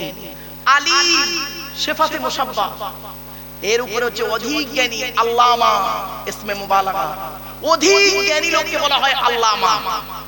আল্লামা যাকে তাকে বলে না গো বাবা, অধিক জ্ঞানী লোককে বলা হয় আল্লামা। আর তার উপরে সর্বজ্ঞানীকে বলা হয় আলাম। নিজের নামটা হয়তো আরবিতে, নিজের অ্যাড্রেসটা আরবিতে লিখতে পারবে না, নিজের অ্যাড্রেসটা আরবিতেও লিখতে পারবে না, তার নামের আগে আল্লামা বসিয়ে দিলে বাবা। চলো চলো ওই মাঠে দেখা হবে, ওই মাঠে যে মাঠে বাপ তার ছেলের কোনো উপকার করতে পারবে না, ছেলে তার বাপের কোনো উপকার করতে পারবে না, ওই মাঠে দেখা হবে। ইয়া আইয়ুহান নাসু তাকু রাব্বাকুম ওয়াখশাউ ইয়াওমান লা ইয়াজজি ওয়ালিদুন আম ওয়ালাদিহি ওয়ালা মাওলুদুন হুয়া জাযিন আম ওয়ালিদিহি শাইয়্যা ইন্না ওয়া'দাল্লাহি হাক্কুন ফালা তাগুররান্নাকুমুল হায়াতুদ দুনিয়া ওয়ালা ইয়াগুররান্নাকুম বিল্লাহিল গুরুর। সূরা লোকমানের 33 নম্বর আয়াত। ওই মাঠে দেখা হবে ইয়াউমা ইয়াজমাউকুম লিয়াউমিল জামঈ যালিকা ইয়াউমুত তাকাবুন, সূরা তাকাবুনের 9 নম্বর আয়াত। ওই মাঠে দেখা হবে ইয়াউমা ইয়াফিরুল মারউ মিন আখিহি ওয়া উম্মিহি ওয়া আবি ওয়া সাহিবাতিহি ওয়া বানি লিকুল্লি ইমরিইন মিনহুম ইয়াউমা ইযিন শানুন ইউগনি। ওই মাঠেই দেখা হবে। বাস্তবটাই বললাম বাবা। চলো না কি যাচ্ছে। মুহাম্মদ সাল্লাল্লাহু আলাইহি ওয়াসাল্লামের 7টা পুত্র সন্তান, 7টা, 3টে পুত্র সন্তান, 4টে কন্যা সন্তান। 3টে পুত্র সন্তানের নাম কি? বড় ছেলেটার নাম হলো কাসেম। কি বললাম বাবা? কাসেম। তারপরে সন্তানের নাম হলো বাবা, এই কাসেম শব্দটা যখন আসে না, এই মানুষটা, এই নামের সঙ্গে আমার একটা আত্মার জড়িত আছে। জড়িতটা কি বলি আপনাকে? ফুরফুরা ফাতিহা সিনিয়র টাইটেল মাদ্রাসা নাম শুনেছেন বাবা? আবার নাম শুনেছেন বলেন না? হ্যাঁ, ফুরফুরা শরীফ বলে ফুরফুরা ফাতিহা সিনিয়র টাইটেল মাদ্রাসা। বিখ্যাত একজন ভারত বিখ্যাত আলেম ছিলেন, যার নাম ছিল আল্লামা আবুল কাসেম সিদ্দিকী রহমাতুল্লাহ আলাইহি। কয়েক বছর আগে তিনি আল্লাহর ডাকে সাড়া দিয়ে চলে গিয়েছেন। খুব বড় আলেম ছিলেন। 19টা বছরের ব্যক্তিটার কাছে আমি কাটিয়েছি, 19টা বছর কাটিয়েছি। মানুষটা কি মানুষ ছিলেন দেখেন, কারোর সম্পর্কে কিছু বলতে গেলে তার সম্পর্কে ডিটেলস না জেনে বলাটা ঠিক না, ঠিক না বেটি? দূর থেকে কোনো কথা নিয়ে নেগেটিভ পজিটিভ না জেনে বাজে মন্তব্য করবেন না। কোরআনে আল্লাহ বলছেন, ইয়া আইয়ুহাল্লাযীনা আমানু ইন জাআকুম ফাসিকুম বিনাবাইন ফাতাবায়ানু আও তুসিবু কওমান বিজাহালা ফাতুসবিহু আলা মা ফাআলতুম নাদিমিন। আল্লাহ বলেন, হে ইমানদার বান্দাগণ, কোন ফাসিক ব্যক্তি কারোর সম্পর্কে কোনো তথ্য দিলে তুমি সেটাকে যাচাই না করে কোনোদিন আগে বেড়ে যাও না। যদি যাচাই না করে গিয়েছো, অপমানিত লাঞ্ছিত হয়ে বাড়ি ফিরবে। কিছু বুঝতে পারছেন? এজন্য বাপ, কারোর সম্পর্কে কোনো কথা বলতে গেলে একটু যাচাই বাছাই করবেন। কেন নিজের পথটাকে, পাপটাকে কুড়িয়ে আনছেন? ইয়া আইয়ুহাল্লাযীনা আমানু ইজতানিবু কাসীরাম মিনাজ যন্নি ইন্না বা'দাজ যন্নি ইসমুন ওয়া লা তাজাসসাসু ওয়া লা ইয়াগতাব বা'দুকুম বা'দা আইয়ুহিব্বু আহাদুকুম আন ইয়াকুলা লাহমা আখিহি মাইতান ফাকারিহতুম। আল্লাহ বললেন, হে ইমানদার বান্দাগণ, লোকের পরনিন্দা পরচর্চা করা থেকে দূরে সরে থাকো, লোকের গোপন জিনিসগুলো খোঁজা থেকে দূরে সরে থাকো, আর লোকের গিল লাগিব গাইতে যেও না। তোমাদের মধ্যে এমন কেউ আছো নাকি মরা ভাইয়ের গোশত খেতে ভালোবাসো? ফাকারি তুমু, সুতরাং তোমরা এটাকে অত্যন্ত ঘৃণা বলে মনে করো, সুতরাং সাবধান হয়ে যাও। চলো না যাচ্ছি। নবীজির 3টে পুত্র সন্তান। বড় ছেলেটার নাম হলো কাসিম, তারপরের ছেলেটার নাম হলো তাহির বা তৈয়ব, ছোট ছেলেটার নাম হলো ইব্রাহিম। 4টে কন্যা সন্তান। 4টে কন্যা সন্তানের নাম কি? বড় মেয়েটার নাম হলো যায়নাব, রুকাইয়া, উম্মে কুলসুম। ছোট মেয়েটার নাম হলো ফাতিমা, যার সঙ্গে নবীজি আলীর বিবাহ দিয়েছিলেন। হযরত আলী রাদিয়াল্লাহু তাআলা আনহুকে রাসূলুল্লাহ জামাই করলেন কেন? অনেক কারণ। আল্লাহ একাধিক গুণদান করেছিলেন হযরত আলী রাদিয়াল্লাহু তাআলা আনহুর মধ্যে। তা বলে আলীকে আবার নবী বলে মানবেন না? এই কথা বলেছি বলে আলীকে নবী বলে মানবেন, তাহলে আবার সে অন্য দলে হয়ে যাবেন। মনে রাখবেন, অনেকের ধারণা হয় আলী সব নবী কিছু না। খবরদার না, নাউজুবিল্লাহ, এটা কোনোদিন বলবেন না। চলে আলী হলেন আল্লাহর নবীর চাচাতো ভাই, আল্লাহর নবীর জামাতা, আবার আখিরি নবীজির ইসলামের 4র্থ খলিফা, ইত্যাদি ইত্যাদি। এটা মনে নবীর সাহাবী, এটা মনে রাখবেন। নবীর সঙ্গে মানে নবীর উপর আবার স্থান দিয়ে বসবেন না। অনেক ব্যক্তি আছে দেখবেন নবীকে ভক্তি করতে করতে না আল্লাহর জায়গায় বসিয়ে দিয়ে ফেলে, বলে ফেলে আবেগে বলে ফেললো যে খোদা গায়ে ওহি নবী হ্যাঁ, নবী খোদা সে জুদা নেই। যে আল্লাহ সেই নবী, আল্লাহ নবী নাকি আলাদা আলাদা এক, नाउज़ुबिल्लाह। जो खुदा है वही नबी है, नबी खुदा से जुदा नहीं, ये बात तो बिल्कुल सही नहीं। अगर कोई मौलाना तकरीर में ऐसा कहे जो खुदा है वही नबी है, नबी खुदा से जुदा नहीं, उस मौलाना को तकरीर करने के बाद दोबारा ईमान लाना जरूरी है। लिहाजा खुदा के ज़ात मुबारक अलग है, रसूल के ज़ात मुबारक अलग है। यही अकीदा अहले सुन्नतुल जमात की है। কিছু বুঝতে পারছেন বাবা? চলেন এগিয়ে যাই। হযরত আলী রাদিয়াল্লাহু তাআলা আনহুকে জামাই করলেন, অনেক কারণ ছিল, তার মধ্যে দুটো বলি। হযরত আলী রাদিয়াল্লাহু তাআলা আনহু দুটো গুণের কথা বলছে আপনাদের, এখান থেকে একটা শিক্ষা নিয়ে নিন। আপনারা আপনাদের যাদের কন্যা সন্তান আছে, কোন ছেলেকে জামাই করবেন, কোন ছেলেকে জামাই করবেন? যে ছেলের মধ্যে কমসে কম দুটো গুণ পাবেন। কটা কটা কটা? যে ছেলের মধ্যে দুটো গুণ পাবেন ওই ছেলেকে জামাই করবেন, কমসে কম দুটো গুণ যেন থাকে। আর দু নাম্বার হলো কোন মেয়েকে বৌমা করবেন? যে মেয়ের মধ্যে 6টা গুণ পাবেন। কোরআনে আছে কটা গুণ? 6টা গুণ। খালি সাদা চামড়া দেখে ছুটবেন না, সব সাদা চামড়ার মেয়ে ভালো না। আবার একলা বাপের একটা ছেলে দেখে ছুটবেন না, সব আবার একলা বাপের একটা ছেলের সমান না। চলুন আগে কোনটা বলবো, ছেলেদের না মেয়েদের? ছেলেদের। চলো আগে ছেলেদেরই হোক। ছেলেদের কটা গুণ বলেছি? দুটো। এক নাম্বার ছেলেটি সৎ ছেলে কিনা খবর নেবে। সৎ শব্দটার ব্যাখ্যা আমি প্রথম থেকেই করে আসছি, মনে আছে? দুই ঠোঁটের মাঝখানে দুই ডানের মাঝখানে। বাড়ি থেকে ভাব। এক নাম্বার ছেলেটি সৎ ছেলে কিনা খবর নেবেন। দুই নাম্বার ছেলেটি কর্মী কিনা খবর নেবেন। কর্মী বুঝে ভাষা? কর্মী কর্মী মানে পরিশ্রম, কুড়ে নয়, কুড়ে নয়। বাবা আমার একটা বাস্তব অভিজ্ঞতা বলছি। আমার এক বন্ধু কলেজের প্রফেসর, একসঙ্গে পড়তাম, তো ও করেছে কি ওর একটি মাত্র মেয়ে, তা আমাকে বলছে মারুফ ভাই আমার মেয়ের বিয়েতে তোকে এই দিন ধার্য দিন আসতেই হবে আর বিয়েতে থাকতেই হবে। বন্ধু হয়, তা আমি যেদিন ফাইনাল দিন হয় ওদিন গিয়েছি। যাবার পর আমাকে বলছে ভাই এই ছেলের তরফের লোকেরা ওই ঘরে বসে আছে, তুমি যাও। তা আমি গিয়ে, ওরা আমাকে চেনে না, বুঝতে পারে না, তা আমি গিয়ে বলছি আসসালামু আলাইকুম। ওয়া আলাইকুম আসসালাম। আমি বসেছি, তা আমি পাশের একজন লোককে বলছি, দাড়িওয়ালা লোককে বলছি ভাই ছেলে কি করে? আচ্ছা ভাই এই কথাটা কি বলা আমার বড় অপরাধ হয়েছে? হ্যাঁ, কি উত্তর এলো শুনলেন? কি বললো লোকটা? ছেলের খালু হাফ হয়েছে। ছেলে কি করে বলে ছেলের খালু হাফে। ছেলের খালু হাফে তো তোর বাপের ছেলে কি সেটা বললাম। বাস্তব অভিজ্ঞতা দিলাম আপনাদেরকে। চলো কোন মেয়েকে বৌমা করবেন? যে মেয়ের মধ্যে 6টা গুণ পাবেন। মা বোনেরা ভালো করে শুনে নিন, এইবারে মা বোনেরা রেগে বারুদ হয়ে যাবে আমার উপরে, কিন্তু কিছু করার নেই, কথাগুলো বলতে হবে, না বললে আবার আমাকে ধরবে কিয়ামতের মাঠে। যে মেয়ের মধ্যে 6টা গুণ পাবেন। কটা? 6টা গুণ। কি কি কোরআন বলছে? মুসলিমাতিন মুমিনাতিন কানিতাতিন তাইবাতিন আবিদাতিন সাইহাতিন সাইয়িবাতিন ওয়া আবকারা। 28 নম্বর পারার 19 নম্বর পৃষ্ঠার 11 নম্বর লাইন, সূরার নাম সূরা তাহরীমের 5 নম্বর আয়াত। এক নম্বর মেয়েটি মুসলমান কিনা খবর নেবে। দুই নম্বর মেয়েটি বিশ্বাসী মুমিনা মেয়ে কিনা খবর নেবে। তিন নম্বরটা খুব ইম্পর্টেন্ট, কি জানেন? কানিতাতিন আনুগত্যশীলা মেয়ে কিনা খবর নেবে। দূর থেকে খবর নিয়ে দেখবেন ওই মেয়েটি ওর বাপ আর মাকে ভক্তি শ্রদ্ধা করে কিনা খবর নেবেন। দূর থেকে খবর নিয়ে সঠিক তথ্য যদি পেয়ে যান মেয়েটি ওর বাপ আর মাকে ভক্তি শ্রদ্ধা করে না, ও যত সুন্দরী মেয়ে হোক আর যত জ্ঞানী লোকের মেয়ে হোক, খবরদার ওই মেয়েকে জীবনে কোনোদিনই বৌমা করো না। ও নিজের বাম্মাকে ভক্তি শ্রদ্ধা করে না, তোমার বাম্মার পাতে সহজে এক থালা ভাত দিতে চাইবে না। বাস্তবটাই বললাম, মনে রাখবেন। বর্তমান সময়ে বেশিরভাগ মেয়ের সংসার নষ্ট হয় মেয়ের মায়ের কান ভাঙানিতে, ঠিক না? ঠিক। বেশিরভাগ মেয়ের সংসার নষ্ট হয় মেয়ের মায়ের কান ভাঙানিতে। যে মেয়ের মা যত বেশি চালাক, যে মেয়ের মা যত বেশি চালাক, ওই মেয়ের কপালে তত তাড়াতাড়ি তলাক। অসুবিধা না, বাস্তব বলছি।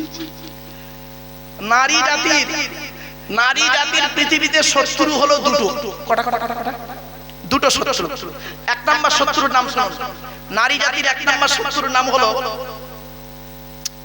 সতীন। সতীন কি বললাম? সতীন হলো নারী জাতির চরম শত্রু। কিরকম শত্রু দেখবেন, নারীদের বুদ্ধি দেখুন, নারীদের বুদ্ধি কিরকম। নারী জাতির সতীন কিরকম শত্রু দেখুন, বুদ্ধি নারীর কিরকম দেখুন। স্বামী মরে যায় যাক, স্বামী মরে যায় যাক, সতীন তো বিধবা হলো, ও নিজে যে বিধবা হয়ে গেছে খেয়াল চলে। নারী জাতির আর একটা শত্রুর নাম বলছি, শুনে নিন। এটা কোন থানা ভাই? হাসনাবাদ। নারী জাতির আর একটা শত্রুর নাম হলো ননদ। ননদ, ননদ কাকে বলে? স্বামীর বোন ননদ। এইটা আপনাদের বলে যাচ্ছি বাবা, বোনকে যখন কিছু দেবে, ছোলা চিনি জামা কাপড় টাকা পয়সা দেবেন, বউকে না যাইনে দেওয়াটাই উত্তম। আর এ বোকারা বউ পাগলা বিবির গোলাম, বোনকে একটা শাড়ি দিচ্ছে বউকে জানিয়ে, জানো সোনা এইটা বোনকে দিচ্ছি, ওর কলজো ফেটে যাবে। ঠিক না বেটা? বাস্তবটাই বললাম। আচ্ছা শোনেন, রাগ করবেন না কেউ। কেনই বা আপনি আপনার বইয়ের অনুমতি নেবেন না? আপনার বইয়ের অনুমতি আপনাকে নিতেই হবে, নিতেই হবে আপনাকে। কেন নেবেন? মনে আছে বাসর রাতে, ফুলসজ্জার রাতে, গভীর রাতে যখন বইয়ের ঘরে ঢুকেছিলেন, মাথা হেঁট করে মনে মনে কি বলেছিলেন? 50,000 টাকা ইয়াম্মা গাড়ি 5 ভরি সোনার বিনিময়ে আজ থেকে তোমার বাপের কেনা চাকর গোলাম হইয়া গেলাম। তুমি যাহাই বলিবে তাহাই শুনিব, গন্ডগোল যদি করি মানিতে দ্বিধাবোধ করিবে না। তোমার বিরুদ্ধে যদি কোনোদিন কোনো গন্ডগোল করিয়া থাকি, হাসনাবাদ থানায় কেস দিয়া, বধূ নির্যাতন কেস দিয়া, আমার বাপ আর মাকে জেল খাটাইয়া লকবে ঢুকাইয়া আমার খেলা দিবে। হয়েছে? হয়েছে বাবা? বাবা অসুবিধা হচ্ছে আপনাদের? আর একটু হবে না বন্ধ করতে? ও বাবা, কে বলেছে মুরব্বীদের মুখে হাসি ফুটে গেছে? মানে চলে চলে, আমি একটু মাঝে মাঝে একটু হাসি চলে কথা বলি। কেন জানেন? আমি দেখেছি আগে এগুলো বলতাম না, এই লাস্টে চ্যাংড়া যুবক ছেলেগুলো এইসব শুনলে খুব মজা পায়, আর শ্রোতা একদম চনমানে ভাব এসে যায়। চলেন বাবা, রাগ করবেন না, চলুন। এবার আসছি, আপনার আমার বাড়িতে মা বোনেরা শুনে নিন, আপনার আমার বাড়িতে কয় শ্রেণীর মেয়ে আছে বলতে পারেন? 4 শ্রেণীর মেয়ে। কয় শ্রেণী? কে কে? মা, বোন, মেয়ে, বউ। ঠিক না বেটি? মা, বোন, মেয়ে, বউ। এখন এই 4 শ্রেণীর মেয়ে ছেলে জান্নাতি না জাহান্নামী কি করে আপনারা বুঝবেন? বলুন। আল্লাহর নবীর কয়েক হাদিস বলছি, এই হাদিসগুলো শুনে নিন। শোনার পরেই এখানে বসে বুঝতে পারবেন, আমার মা জাহান্নামী মেয়ে, আমার বোন জাহান্নামী মেয়ে, আমার স্ত্রী জাহান্নামী মেয়ে, আমার মেয়ে জাহান্নামী নারী। কটা হাদিস বলছি শুনুন।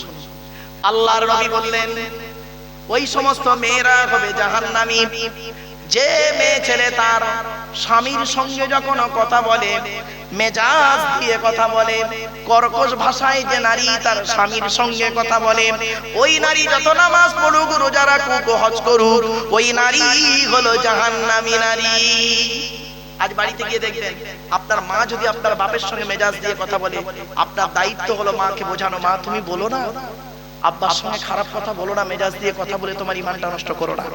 আপনার বোন যদি বোনাইয়ের সঙ্গে, দুলাভাইয়ের সঙ্গে মেজাজ দিয়ে কথা বলে, আপনার দায়িত্ব, আপনি মানুষের চামড়া ভাই হয়ে যদি থাকেন, মানুষের চামড়া ভাই যদি হয়ে থাকেন, তাহলে আপনি বলবেন বোনকে হাঁকার মেরে, স্বামীর সঙ্গে কিভাবে কথা বলতে হয় জানিস না? আপনার মেয়ে যদি এরকম কাজ করে, জামাইয়ের সঙ্গে মেজাজ দিয়ে কথা বলে, আপনি যদি সত্যিকারের মানুষের চামড়া বাপ হয়ে থাকেন, মানুষের চামড়া বাপ যদি হয়ে থাকেন, নিজের মেয়েকে বলবেন, এই স্বামীর সঙ্গে কিভাবে কথা বলতে হয় জানিস না?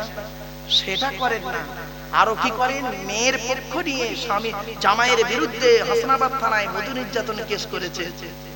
লজ্জা করে না আপনাকে? ভাববেন, বাড়িতে আমার বক্তব্যগুলো বাড়ি থেকে চিন্তা করবেন। 1 নাম্বার হলো ওই নারী জাহান্নামী যে নারী তার স্বামীর সঙ্গে কথা বলে, মেজাজ দিয়ে কথা বলে। 2 নাম্বার হলো ওই নারী জাহান্নামী যে নারী স্বামীর দুর্নাম বদনাম অন্যের কাছে করে বেড়ায়। 3 নাম্বার ওই নারী জাহান্নামী যে নারী স্বামী থাকা সত্ত্বেও অন্য ছেলের সঙ্গে পরকীয়ায় লিপ্ত হয়। 4 নাম্বার হলো ওই নারী জাহান্নামী যে নারী স্বামীর পরিবারের সঙ্গে খারাপ আচরণ করে, স্বামীর পরিবারের সঙ্গে খারাপ আচরণ করে, অর্থাৎ স্বামীর বাপ, স্বামীর মা, স্বামীর ভাই, স্বামীর বোন, স্বামীর আত্মীয়ের সঙ্গে যে নারী খারাপ আচরণ করে, ও নারী যত নামাজ পড়ুক, রোজা রাখুক, হজ করুক, জাহান্নামী, জাহান্নামী, জাহান্নামী। অনেক মেয়ে ছেলে আছে দেখবেন স্বামীকে খুব ভক্তি শ্রদ্ধা করে, স্বামীর বাম্মার দেখতে পারেন। এরপরে আসছে ওই নারীর প্রতি আল্লাহর গজব, যে নারী বিনা কারণে স্বামীর বিছানা ছেড়ে দিয়ে অন্য বিছানায় ঘুমায়, স্বামীর বিছানা ছেড়ে দিয়ে অন্য বিছানায় রাত কাটায়। এই ধরনের মেয়েদের বয়স হলো 45, 50, 60, 65 এইরকম বয়স। স্বামীর খবর রাখে না, ও নাতিকে নিয়ে কি করে তাহাজ্জুদের নামাজ পড়ে, আর স্বামী খাচ্ছে কি বুড়ো খাচ্ছে কি মরছে এ খবর ওর নেই, তো তাহাজ্জুদ কবুল হবে না। এরপরে আসছে ওই নারীর প্রতি আল্লাহর গজব, যে নারী তার স্বামীকে বলে, যে নারী তার স্বামীকে বলে তোমার সঙ্গে বিয়ে হয়ে আমার জীবন নষ্ট হয়ে গেছে। অনেক মেয়ে ছেলে আছে বলে দেখবেন স্বামীকে, তোমার পাল্লায় পড়ে আমার জীবন নষ্ট হয়ে গেছে, আমার মতো মেয়ে বলে তুমি বেঁচে গেলে অন্য কেউ হলে বুঝতে পারতে, তোমার সঙ্গে বিয়ে হওয়ার আগে আমাকে কত মাস্টার ডাক্তার ইঞ্জিনিয়ার প্রফেসর বিয়ে করতে এসেছিল, আমার বাপ ভালো মানুষ বলে ওখানে দেয়নি। এ ভাই দেবে কি করে? তুই তো 9 ক্লাস কম মাধ্যমিক পাস, তা তোকে বিয়ে দেবে? দেবে করবে? রাগ করবেন না ভাই, বাস্তবটাই বললাম, আমি ভাবি বলে বিয়ে করেছি, রাগ করবেন না। চলুন এগিয়ে যাচ্ছি। বাড়িতে গিয়ে ভাববেন এই অভ্যাসগুলো আপনার মা বোন মেয়ে বইয়ের মধ্যে আছে কিনা, যদি থাকে পরিবর্তন করবেন। মা বোনদের বলে যাচ্ছি, মায়েরা বোন এইগুলো চেঞ্জ করুন। এরপরে আসছি, আল্লাহ পাক কোরআনে বললেন 1 নাম্বার মেয়েটি মুসলমান কিনা, 2 নাম্বার বিশ্বাসী মেয়ে কিনা, 3 নাম্বার কনিতাতে আনুগত্যশীল মেয়ে কিনা, 4 নাম্বার আবিদাতিন তাইবাতিন তওবাকারী মেয়ে কিনা, 4 নাম্বার 5 নাম্বার হলো আবিদাতিন ইবাদতকারী মেয়ে কিনা, মেয়েটি নামাজ পড়ে কিনা, মেয়েটার চরিত্র ঠিক আছে কিনা, 6 নাম্বার হলো সাইহাতিন আইসাইমাতিন রোজাদার মেয়ে কিনা। এই 6টা গুণ যে মেয়ের মধ্যে থাকবে ওই মেয়েকে বউমা করবেন, আশা করা যায় দুনিয়াতে শান্তি সম্মান পাবেন, আখিরাতে জান্নাত পাবেন। বাস্তবটাই বলে যাচ্ছি, এই পৃথিবী শুরু হয়েছে একদিন, এই পৃথিবী ধ্বংস হবে একদিন, ঠিক না বেঠিক? এই পৃথিবী ধ্বংসের কিছু লক্ষণ আপনাদের বলে যাচ্ছে, একটু মিলিয়ে নিন। 1 নাম্বার নবী বললেন বিদ্যা সমাজ থেকে উঠে চলে যাবে। আজ দেখুন মাধ্যমিক উচ্চ মাধ্যমিক বিএ পাস এমএ পাস আলেম হাফেজ মাস্টার ডাক্তার ইঞ্জিনিয়ার প্রফেসর বেড়ে গেল, বুড়ো বুড়ি বাম্মার অনেকে ভাতও দেয় না, খবরও দেয় না, ঠিক না বেঠিক? 2 নাম্বার হলো ওয়াইফসারু জিনা, পৃথিবী ধ্বংসের লক্ষণ হলো নবীজি বললেন ব্যভিচার বেড়ে যাবে। ঘরের ভেতরে এখন ব্যভিচার চলছে, ঘরের বাইরে এখন ব্যভিচার চলছে। 3 নাম্বার হলো ওয়াইফসারু শুরুগুলো ক্ষমা, মদ পান বেড়ে যাবে, মদের প্রভাব প্রসার বেড়ে যাবে। আজ দেখুন মদ খাওয়া কেমন চলছে। এরপরে নবীজি বললেন পৃথিবী ধ্বংসের লক্ষণ হলো সুদ খাওয়া বেড়ে যাবে, পাড়ায় পাড়ায় ঢুকে গেছে সুদ। মনে রাখবেন সুদের সর্বনিম্ন হারাম হলো মায়ের সঙ্গে ব্যভিচার করা। অনুরোধ করে আপনাদের বলে যে সুদকে বর্জন করুন, হালাল ব্যবসা করুন, সুদকে বর্জন করুন। আল্লাহ রাব্বুল আলামিন কোরআনে সুদের সম্পর্কে অনেক আলোচনা করেছেন। অনুরোধ করে মা বোন বাবাজি যুবক ভাইদের বলে গেলাম। এরপরে নবীজি বললেন পৃথিবী ধ্বংসের লক্ষণ হলো কি জানেন? ঘুষ খাওয়া বেড়ে যাবে, ঘুষ খাওয়া। এরপরে নবীজি বললেন পৃথিবী ধ্বংসের লক্ষণ হলো পিতামাতার অবাধ্য সন্তান হবে, মিলিয়ে নিন। এরপরে নবীজি বললেন পৃথিবী ধ্বংসের লক্ষণ হলো অযোগ্য ব্যক্তিরা নেতৃত্ব দেবে, যার যে সম্পর্কে কোনো জ্ঞান নেই। গ্রামের প্রধান নিজের নামটাও সই করতে পারে না, ও হলো গ্রামের প্রধান, ওর নিজের চরিত্র খারাপ, ও লোকের ক্যারেক্টার সার্টিফিকেট দিচ্ছে, ঠিক না বেঠিক? পৃথিবী ধ্বংসের লক্ষণ হলো, পৃথিবী ধ্বংসের লক্ষণ হলো শিক্ষিত লোকেরা অশিক্ষিত লোকেদের সম্মান করবে ভয়েতে, ঠিক না বেঠিক? পৃথিবী ধ্বংসের লক্ষণ হলো স্বামী স্ত্রীর মধ্যে ঘন ঘন গন্ডগোল দেখা দেবে। এই জন্য আপনাদের বলে যাচ্ছি, স্বামীদেরকে অনুরোধ করে বলে যাচ্ছি, মা বাবাজিরা শুনে নিন, স্ত্রীকে কমসে কম নবীজি বলেছেন কয়েকটা শিক্ষা দান করিও, এটা স্বামীর জন্য জরুরি।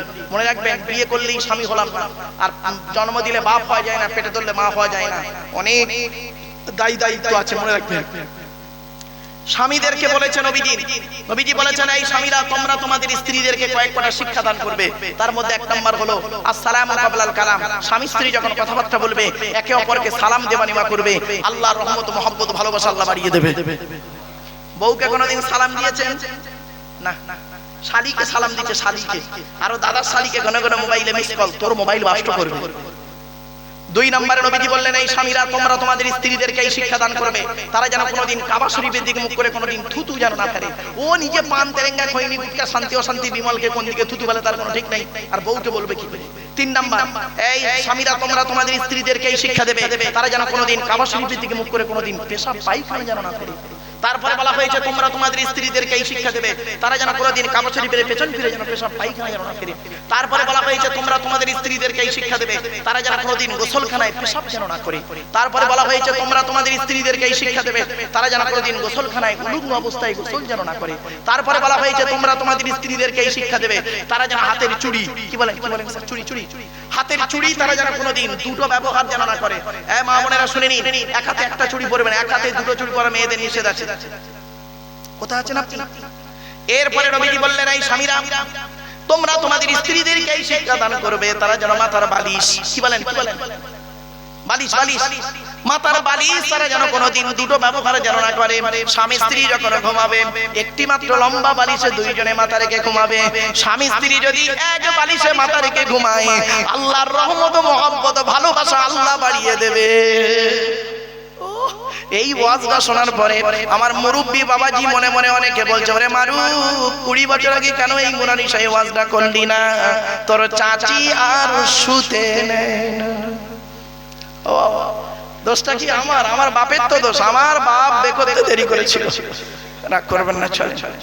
এরপরে আসছি, নবীজি বললেন, এই স্বামীরা তোমরা যেমন খাবে স্ত্রীদের তেমন খাওয়াবে, তোমরা যেমন পরবে স্ত্রীদের তেমন পরাবে। তাহলে প্যান্ট গেঞ্জি পরাতে চাই বাবা, ওটা বলিনি।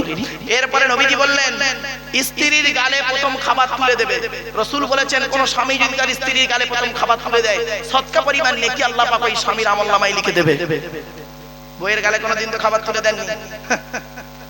বিয়ের আগে 4 বছর প্রেম করেছে, রাগ করবেন না, বিয়ের আগে 4 বছর প্রেম করেছে। একটা রেস্টুরেন্টে গিয়ে এক প্লেট চাউমিন প্রেমিক প্রেমিকা খাচ্ছে 4 ঘন্টা ধরে, মাল শেষ হয় না। আর বিয়ের পরে এক বাসন ভাত 5 মিনিটে শেষ। এই মহব্বত। বিয়ে করে ভালোবাসা ভালো, ভালোবেসে বিয়ে করা ভালো নয়। একটা হারাম একটা হালাল। বন্ধু তুমিই ঠিক করে নাও কোন দিকে যাবে। শুধু তাই নয়, মেয়েদের একটা অভ্যাস হলো কি জানেন? স্বামীকে খালি সন্দেহ করা, আর স্বামীকে সন্দেহ করে খালি তাবিজ করে। এ মলি সাহেবের কাছে তাবিজ, এর কাছে তাবিজ, এর কাছে তাবিজ। বাস্তব কথা বলে যাচ্ছি, মা বোনদের বলে যাচ্ছি, একটা মারাত্মক তাবিজ শিখিয়ে যাচ্ছি। স্বামী স্ত্রী যখন ঘুমাবে একটি মাত্র লম্বা বালিশ ব্যবহার করবে, আর স্ত্রী যদি তার মাথার লম্বা চুলটা ওই বালিশের উপরে বিছায় দেয়, আর স্বামী যদি স্ত্রীর চুলের উপরে মাথা রেখে ঘুমায়, ওই স্বামী ওই মুহূর্তে জীবনে কোনোদিন অন্য কোনো মেয়ের কথা ওর মনেই আসবে না।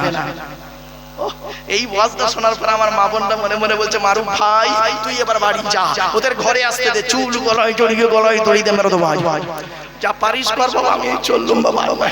চলো, আমাদের হুজুর মোটামুটি শেষ করে দেবো। বাবা আসেন একটু নবীর সামনে দাঁড়িয়ে বাবা একটু সালাত সালাম পাঠ করবো, অসুবিধা হবে বাবা? হ্যাঁ চলো, ইয়া নবী